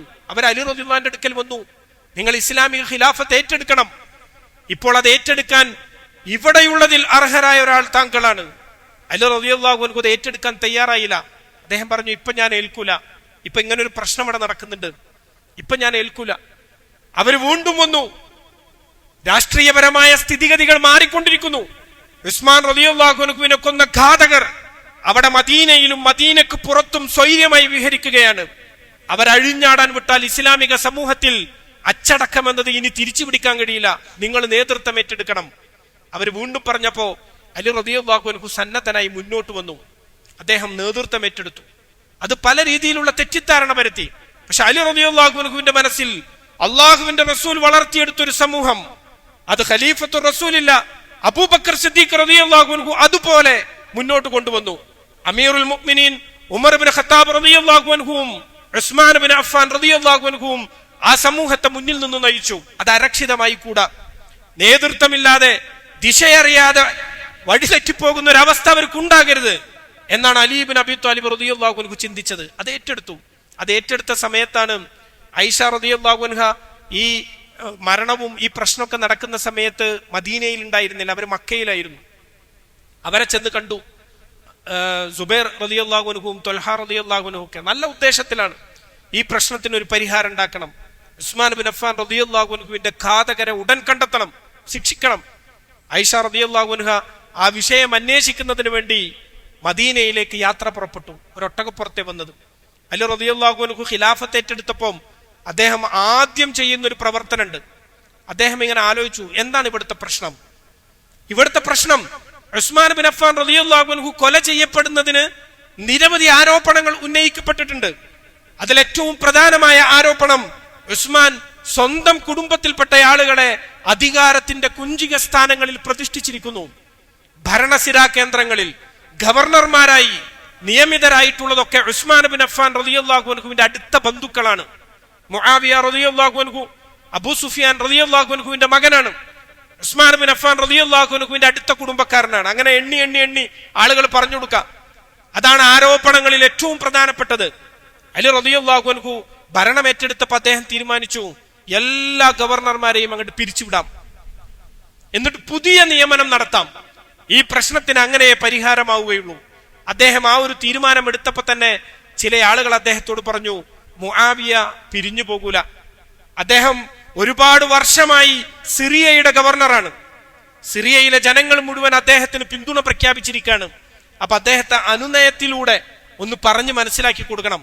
ഉസ്മാൻ ബിൻ അഫ്ഫാൻ റളിയല്ലാഹു അൻഹുവിന്റെ അടുത്ത ബന്ധു ആയതുകൊണ്ട് തന്നെ ഉസ്മാൻ റളിയല്ലാഹു അൻഹു മരിക്കുമ്പോ ധരിച്ച വസ്ത്രം, രക്തം പുരണ്ട വസ്ത്രം, അതൊക്കെ എടുത്ത് സിറിയയിലെ ജനങ്ങൾക്കിടയിൽ മുആവിയ റളിയല്ലാഹു അൻഹു ക്യാമ്പയിൻ നടത്തിക്കൊണ്ടിരിക്കുക, ഘാതകരെ കണ്ടെത്തണം, ശിക്ഷിക്കണം എന്ന് പറഞ്ഞ്. അപ്പൊ വൈകാരികമായ ഒരു തലത്തിലാണ് അവരുള്ളത്. അവിടെ ഇപ്പോ പിരിച്ചുവിടൽ കൊണ്ട് നടക്കൂല, പിരിച്ചുവിടരുത് എന്ന് പറഞ്ഞു. പക്ഷെ അലി റളിയല്ലാഹു അൻഹു ഒരു തീരുമാനമെടുത്തപ്പോ അതിൽ ഉറച്ചു നിന്നു. എല്ലാവരോടും പിരിഞ്ഞു പോകാൻ പറഞ്ഞു. മുആവിയക്കും കത്ത് കൊടുത്തയച്ചു. മുആവിയക്ക് കത്ത് കിട്ടിയപ്പോൾ മുആവിയ റളിയല്ലാഹു അൻഹു ആ കത്ത് വായിച്ചിട്ട് വലിച്ചെറിഞ്ഞു. ഉസ്മാൻ ബിൻ അഫ്ഫാൻ റളിയല്ലാഹു അൻഹുവിന്റെ ഘാതകരെ ശിക്ഷിക്കൂ, എന്നിട്ട് വരട്ടെ അടുത്ത നിയമനം നടപടികൾ എന്ന് പറഞ്ഞു. അലി റളിയല്ലാഹു അൻഹു ഇങ്ങനെ ഖലീഫയുടെ ഒരു തീരുമാനത്തിനെതിരെ നിൽക്കുന്നു എന്ന് വന്നപ്പോ അതിനെ മുആവിയയോട് സംസാരിക്കാൻ വേണ്ടി അദ്ദേഹം ചെന്നു. ഈ ചെന്നപ്പം കൂഫയിലെ ജനങ്ങൾ നമ്മൾ നേരത്തെ പറഞ്ഞ പ്രശ്നക്കാരാണ്. ആദ്യം ഷിയ എന്ന വിശ്വാസത്തിന് പിന്തുണ ലഭിച്ച പ്രദേശങ്ങളിൽ ഒന്നായിരുന്നു അത്. ഷിഅത്തു അലിയുടെ ആളുകളാണ് അവര്.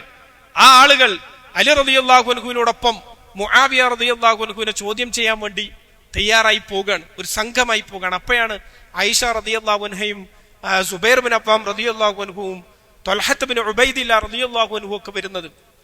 ഇവര് വരുന്നുണ്ട് എന്ന വിവരം അറിഞ്ഞപ്പോ അലി റളിയല്ലാഹു അൻഹു യുദ്ധ നീക്കത്തിൽ നിന്ന് പിന്തിരിഞ്ഞ് നേരെ ആയിഷ റളിയല്ലാഹു അൻഹയുടെ അടുക്കലേക്ക് വരാണ്.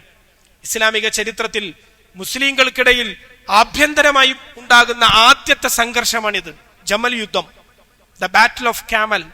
ജമൽ എന്നീ യുദ്ധത്തിന് പേര് വരാനുള്ള കാരണം ആയിഷ റളിയല്ലാഹു അൻഹ ഒട്ടകപ്പുറത്തായിരുന്നു. ആ യുദ്ധക്കളമല്ല അവര് മദീനയിലേക്ക് വന്നിട്ടുണ്ടായിരുന്നത്. അവര് അലി റളിയല്ലാഹുവിനോട് സംസാരിക്കാൻ വേണ്ടി വന്നിട്ടുണ്ടായിരുന്നത് ഒട്ടകപ്പുറത്തായിരുന്നു. അതുകൊണ്ടാണ് അതിന് ജമൽ യുദ്ധം എന്ന പേര് വന്നത്. ഈ വിവരം അറിഞ്ഞ ഉടൻ അലി റളിയല്ലാഹു അൻഹു ഓടി വരികയാണ് ആയിഷ റളിയല്ലാഹുവിന്റെ അടുക്കല്. എന്നിട്ട് അദ്ദേഹം പറഞ്ഞു, ഉമ്മ, നിങ്ങൾ ഇതിൽ നിന്ന് പിൻവാങ്ങണം. ഉസ്മാൻ ബിൻ അഫ്ഫാൻ റളിയല്ലാഹു അൻഹുവിനെ കൊന്ന മുഴുവൻ ആളുകളോടും ഞാൻ പ്രതികാരം ചെയ്യും. ഭരണകൂടം അതിനെതിരെ നടപടി സ്വീകരിക്കും. ഒരാളെയും വെറുതെ വിടൂല. ഇവിടെ ഒരു അച്ചടക്കം കൊണ്ടുവരാനുള്ള ഒരു ശ്രമത്തിലാണ് ഞാൻ ഉള്ളത്. നിങ്ങൾക്ക് തെറ്റിദ്ധാരണ ഉണ്ടെങ്കിൽ നിങ്ങൾ അത് തിരുത്തണം. അലി റളിയല്ലാഹു അൻഹു സംസാരിച്ചു. ആയിഷ റളിയല്ലാഹു അൻഹ സത്യം ബോധ്യമായിട്ട് യുദ്ധക്കളത്തുനിന്ന് പിന്തിരിഞ്ഞു പോയി, ആ സ്ഥലത്തുനിന്ന് പിന്തിരിഞ്ഞു പോയി. സുബൈർ റളിയല്ലാഹു അൻഹു കാര്യം തിരിച്ചറിഞ്ഞു, തിരിച്ചുപോയി. ത്വൽഹത്ത് റളിയല്ലാഹു അൻഹുവും കാര്യം തിരിച്ചറിഞ്ഞു തിരിച്ചുപോയി. പക്ഷെ അവിടെ ദാരുണമായ ചില സംഭവങ്ങൾ നടന്നു. അലിയുടെ കൂടെ ഉണ്ടായിരുന്ന കൂഫക്കാരിൽപ്പെട്ട ചില ആളുകൾ പിന്തിരിഞ്ഞു പോയിരുന്ന ത്വൽഹ റളിയല്ലാഹു അൻഹുവിനെ അമ്പെയ്തു. ആ അമ്പ് ത്വൽഹ റളിയല്ലാഹു അൻഹുവിന്റെ കാലും കുതിരയുമായി കൂടിച്ചേർന്ന് കുതിര അതിവേഗത്തിൽ ഓടുകയും അദ്ദേഹം കുതിരപ്പുറത്ത് നിന്ന് മറഞ്ഞു കെട്ടി വീണ് മരണപ്പെട്ടു പോവുകയും ചെയ്തു. അഷറുൽ മുബശ്ശിരീങ്ങളിൽപ്പെട്ട ഒരാളാണ്. റസൂലുള്ളാഹി സ്വല്ലല്ലാഹു അലൈഹി വസല്ലം സ്വർഗത്തിൽ എന്റെ രണ്ട് അയൽക്കാരെന്ന് പറഞ്ഞതിൽ ഒരാളാണ് ത്വൽഹ റളിയല്ലാഹു അൻഹു, മറ്റൊരാൾ സുബൈർ ആണല്ലോ. സുബൈർ റളിയല്ലാഹു അൻഹുവും തിരിച്ചു പോകുമ്പോ ഈ കൂഫയിൽ നിന്ന് വന്ന ജനങ്ങളിൽപ്പെട്ട ആളുകൾ അദ്ദേഹത്തോടൊപ്പം പോയി. എന്നിട്ട് അദ്ദേഹം ഒരിടത്ത് വാളൊക്കെ ഊരി വെച്ച് നിസ്കരിക്കാൻ വേണ്ടി വുളൂ ചെയ്ത് നിസ്കരിക്കാൻ നിൽക്കുന്ന സമയത്ത് സുബൈർ റളിയല്ലാഹു അൻഹുവിന്റെ വാളെടുത്തിട്ട് അദ്ദേഹത്തെ തന്നെ വെട്ടിക്കൊന്നു. ആ രക്തം പുരണ്ട വാളുമായി അലി റളിയല്ലാഹുവിന്റെ അടുക്കലേക്ക് ആ മനുഷ്യൻ വരിക. എന്നിട്ട് അലി എന്നെ പ്രശംസിക്കുമെന്ന് കരുതിയിട്ടാ വരുന്നത്.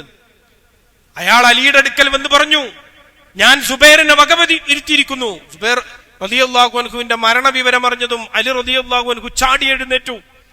അദ്ദേഹം വികാര പ്രക്ഷുബ്ധനായിക്കൊണ്ട് പറഞ്ഞു, അള്ളാഹുവിന്റെ റസൂലിന്റെ നിരവധി യുദ്ധങ്ങളിൽ പ്രതിരോധിച്ച, ഇസ്ലാമിക സമൂഹത്തിന് വലിയ വലിയ വിജയങ്ങൾ സമ്മാനിച്ച അള്ളാഹുവിന്റെ ഖഡ്ഗം, അള്ളാഹുവിന്റെ ഈ ഒരു വാളുകൊണ്ട് തന്നെ നീ അത് ചെയ്തല്ലോ എന്ന് പറഞ്ഞ് അതിശക്തമായി അലി റളിയല്ലാഹു അൻഹു ആ മനുഷ്യനെതിരെ പ്രതികരിച്ചു. ആ മനുഷ്യൻ അലിയുടെ പ്രതികരണം കണ്ടതിൽ നിന്ന് ഭയപ്പെട്ട് അയാൾ സ്വയം കുത്തിമരിച്ചു. അലിയുടെ പ്രതികാരം തന്റെ മേലേക്ക് വരരുത് എന്ന് കരുതിയിട്ട് ദാരുണമായ രണ്ട് സംഭവങ്ങൾ ഉണ്ടായി. ഇസ്ലാമിക സമൂഹത്തിൽ ആ ഛിദ്രത വീണ്ടും വളരുകയാണ്. ഉസ്മാൻ ബിൻ അഫ്ഫാൻ റളിയല്ലാഹു അൻഹുവിന്റെ മരണത്തിന് ശേഷം അത് കഴിഞ്ഞു. അലി റളിയല്ലാഹു അൻഹു പിന്നെ തീരുമാനിക്കുന്നത് മുആവിയ റളിയല്ലാഹു അൻഹുവിനെയും ബോധ്യപ്പെടുത്തണം, ആ സ്ഥാനത്ത് നിന്ന് അദ്ദേഹം മാറണം. ഖലീഫ എടുത്തൊരു തീരുമാനമാണ്. അദ്ദേഹം അങ്ങനെ അതിനു വേണ്ടിയാണ് മുആവിയ റളിയല്ലാഹു അൻഹുവിന്റെ അടുക്കലേക്ക് പോകുന്നത്. അതാണ് രണ്ടാമത്തെ യുദ്ധം, സിഫീൻ യുദ്ധം എന്ന് ചരിത്രത്തിൽ അറിയപ്പെടുന്നത്, ബാറ്റിൽ ഓഫ് സിഫീൻ. ഈ യുദ്ധത്തിലാണ് ഒരു ചതിപ്രയോഗം നടക്കുന്നത്. മുആവിയ റളിയല്ലാഹു അൻഹുവിന്റെ കമാൻഡർ ആയിരുന്ന അംർ ബിൻ അസ് റളിയല്ലാഹു അൻഹു, അദ്ദേഹം ആദ്യം അലി റളിയല്ലാഹു അൻഹുവിന്റെ കൂടെയായിരുന്നു. പിന്നെ അദ്ദേഹം ഒരു അധികാര താല്പര്യം കണ്ട് അങ്ങോട്ട് പോവുക. അപ്പൊ അതിലെ ആളുകൾ വന്ന് ചോദിക്കുമ്പം അലി റളിയല്ലാഹു അൻഹു പറയുന്നത്, അദ്ദേഹത്തിന്റെ പരലോകം നഷ്ടമാകുന്നതിന് ഞാനെന്തിന് ബേജാറാകണം എന്നാണ്. എല്ലാ കാര്യത്തെയും പരലോകവുമായി ബന്ധപ്പെട്ടുകൊണ്ടാണ് അദ്ദേഹം ചിന്തിക്കുകയും ആലോചിക്കുകയും ചെയ്യുന്നത്. ആ അംർ ബിൻ അസ് റളിയല്ലാഹു അൻഹു സിഫീനിൽ മുആവിയയുടെ സൈന്യം പരാജയപ്പെടാൻ നേരത്ത് വിശുദ്ധ ഖുർആനിന്റെ കോപ്പികൾ, ഏടുകൾ കുന്തത്തിന്റെ മേലെ കെട്ടി ഉയർത്തി. അവര് നേരത്തെ പ്ലാൻ ചെയ്തതായിരുന്നു. പരാജയപ്പെടാൻ നേരത്ത് ഖുർആനിന്റെ ഏടുകൾ എടുത്ത് ഉയർത്തുക. അപ്പൊ അലിയുടെ പക്ഷത്തുള്ള ആളുകൾ യുദ്ധം ചെയ്യൂല. അങ്ങനെ അവർ കോപ്പി ഏടുകൾ എടുത്ത് ഉയർത്തി. അലി റളിയല്ലാഹു അൻഹുവിന്റെ പക്ഷത്തുള്ള ആളുകളൊക്കെ ഇത് കണ്ടതും വാള് നിലത്തിട്ടു. ഇല്ല, ഞങ്ങൾ ഇനി പോരാടാനില്ല എന്ന് പറഞ്ഞു. വലിയ ഒരു ചതിപ്രയോഗം അവിടെ ഉണ്ടായി. ആ ചതിപ്രയോഗത്തിന്റെ ഭാഗമായി വലിയ ചർച്ചകൾ നടന്നു. ഈ പ്രശ്നത്തിന്റെ പരിഹാരമായി കൊണ്ട് രണ്ടാളുകളെ നിശ്ചയിച്ചു. അലി റളിയല്ലാഹു അൻഹുവിന്റെ പക്ഷത്ത് നിന്ന് അബൂ മൂസൽ അശ്അരി റളിയല്ലാഹു അൻഹുവും മുആവിയ റളിയല്ലാഹു അൻഹുവിന്റെ പക്ഷത്ത് നിന്ന് അംർ ബിൻ ആസ് റളിയല്ലാഹു അൻഹുവും അവർ രണ്ടും കൂടിയിരുന്ന് ഒരു തീരുമാനം പറഞ്ഞു. അതിലും ചതിയായിരുന്നു. ആ ചതി പ്രഖ്യാപനം വന്ന ഉടൻ ഒരു വലിയ വിഭാഗം ആളുകൾ മാറി നിന്നു. അവർ പറഞ്ഞു, പ്രശ്നങ്ങളിൽ, തർക്കങ്ങളിൽ വിധി കൽപ്പിക്കാനുള്ള അധികാരം അള്ളാഹുവിന് മാത്രമേ ഉള്ളൂ. ഇനിൽ ഹുക്കുമ ഇല്ലാ ലില്ലാ. അള്ളാഹുവിന് മാത്രമേ വിധി കൽപ്പിക്കാനുള്ള അധികാരമുള്ളൂ, മനുഷ്യന്മാർക്കില്ല. അതുകൊണ്ട് അലിയുടെ മധ്യസ്ഥനും മുആവിയയുടെ മധ്യസ്ഥനും ചേർന്നെടുത്ത തീരുമാനം ഞങ്ങൾ അംഗീകരിക്കൂല, അള്ളാഹു ഇറങ്ങി വന്ന് പറയണമെന്ന്. ഈ വിഭാഗം ആളുകളാണ് ചരിത്രത്തിൽ പിന്നീട് ഖവാരിജുകൾ എന്നറിയപ്പെട്ടത്. ഇസ്ലാമിൽ നിന്ന് പുറത്തുപോയവർ, ഖവാരിജുകൾ. പിന്നെ ചരിത്രത്തിൽ ഉടനീളം ഇവരുമായുള്ള സംഘർഷം നമുക്ക് കാണാം. അലി റളിയല്ലാഹു അൻഹു തന്നെ ഇവരോട് യുദ്ധം ചെയ്യുന്നുണ്ട്. ബാറ്റിൽ ഓഫ് നെഹ്റുവാൻ യുദ്ധം. അവരിൽപ്പെട്ട ആളുകളുടെ ഇടപെടൽ മൂലമാണ് അലി റളിയല്ലാഹു അൻഹുവിന്റെ ദാരുണമായ അന്ത്യവും ഉണ്ടാകുന്നത്. അബ്ദുറഹിമാൻ ഇബ്നു മുൽജിം എന്ന് പറയുന്ന ഒരു മനുഷ്യൻ, അയാളാണ് അലി റളിയല്ലാഹു അൻഹുവിനെ കൊല ചെയ്യുന്നത്. അബ്ദുറഹിമാൻ ഇബ്നു മുൽജിം എന്ന് പറയുന്ന ഒരു മനുഷ്യൻ. അപ്പോ ഇസ്ലാമിക ചരിത്രത്തിൽ വളരെ പ്രയാസകരമായ കുറച്ച് സാഹചര്യങ്ങൾ ഉടലെടുത്തു. മുസ്ലിങ്ങൾക്കിടയിൽ പരസ്പരമുള്ള ഈ ഒരു അകൽച്ച പിന്നെ ഇങ്ങനെ വർദ്ധിച്ചു വരികയാണ്. കക്ഷിത്വം അത് രൂപപ്പെട്ടു വന്നു. ഷിഅത്തു അലി, അലിയുടെ കക്ഷികൾ ഒരു ഭാഗത്ത്, ഖവാരിജുകൾ ഒരു ഭാഗത്ത്, ഇപ്പുറത്ത് ഇതിനെയൊക്കെ രണ്ടിനെയും എതിർത്തുകൊണ്ട് നിൽക്കുന്ന, ഇസ്ലാമികമായ നിയമങ്ങളിൽ അടിയുറച്ചു നിൽക്കുന്ന സ്വഹാബികൾ അടങ്ങുന്ന ഒരു വിഭാഗം ആളുകളും. അങ്ങനെയുള്ള ഒരു സ്ഥിതിവിശേഷത്തിലേക്ക് ഇസ്ലാമിക ലോകം കടന്നു പോവുകയാണ്. പിന്നെ അതിനുശേഷം അലി റളിയല്ലാഹു അൻഹുവിന്റെ വഫാത്തിന് ശേഷം പുതിയൊരു സാമ്രാജ്യത്തിന്റെ പിറവി ഇസ്ലാമിക ലോകത്തുണ്ടാവുകയാണ്. അതാണ് ഉമയ്യ ഡൈനാസ്റ്റി, ഉമയ്യ ഭരണകൂടം. മുആവിയ റളിയല്ലാഹു അൻഹു ആണ് ആ ഭരണകൂടം സ്ഥാപിക്കുന്നത്. അബൂ സുഫിയാന്റെ മകൻ, അബൂ സുഫിയാൻ റളിയല്ലാഹു അൻഹുവിന്റെ മകൻ. അത് പിന്നെ ഒരുപാട് വർഷം അവർ ഭരിക്കുന്നുണ്ട്. AD 661 അലി റളിയല്ലാഹു അൻഹു വഫാത്താകുന്നത്. 661 മുതൽ 750 വരെ ഇസ്ലാമിക ലോകത്തിന്റെ ഭരണാധിപന്മാർ പിന്നെ അവരാണ്. ഉമയ്യ ഭരണകൂടം. ഡമാസ്കസ്, സിറിയയിലെ ഡമാസ്കസ് ആയിരുന്നു അവരുടെ തലസ്ഥാനം. അത് കേന്ദ്രീകരിച്ചുകൊണ്ടാണ് അവർ ഭരണം നടത്തുന്നത്. അപ്പോ ഇസ്ലാമിക ചരിത്രം അങ്ങനെ നീണ്ടു നിവർന്ന് സുദീർഘമായി കിടക്കാണ്. ആ ചരിത്രത്തിൽ നിന്ന് ഇത്തരം ത്യാഗോജ്ജലരായ ചില ആളുകളുടെ ചരിത്രം നമ്മൾ അന്വേഷിക്കുകയും പഠിക്കുകയും അവരുടെ ജീവിതത്തിൽ നിന്നുള്ള പാഠങ്ങൾ നമ്മൾ ഉൾക്കൊള്ളാൻ സമയം കണ്ടെത്തുകയും ചെയ്യുക എന്നത് ഒരു വലിയ പുണ്യപ്രവർത്തനമാണ്. അതിൽ ഏറ്റവും പ്രധാനപ്പെട്ട ഒരു ഘട്ടം നമ്മൾ പിന്നിട്ടിരിക്കുകയാണ്.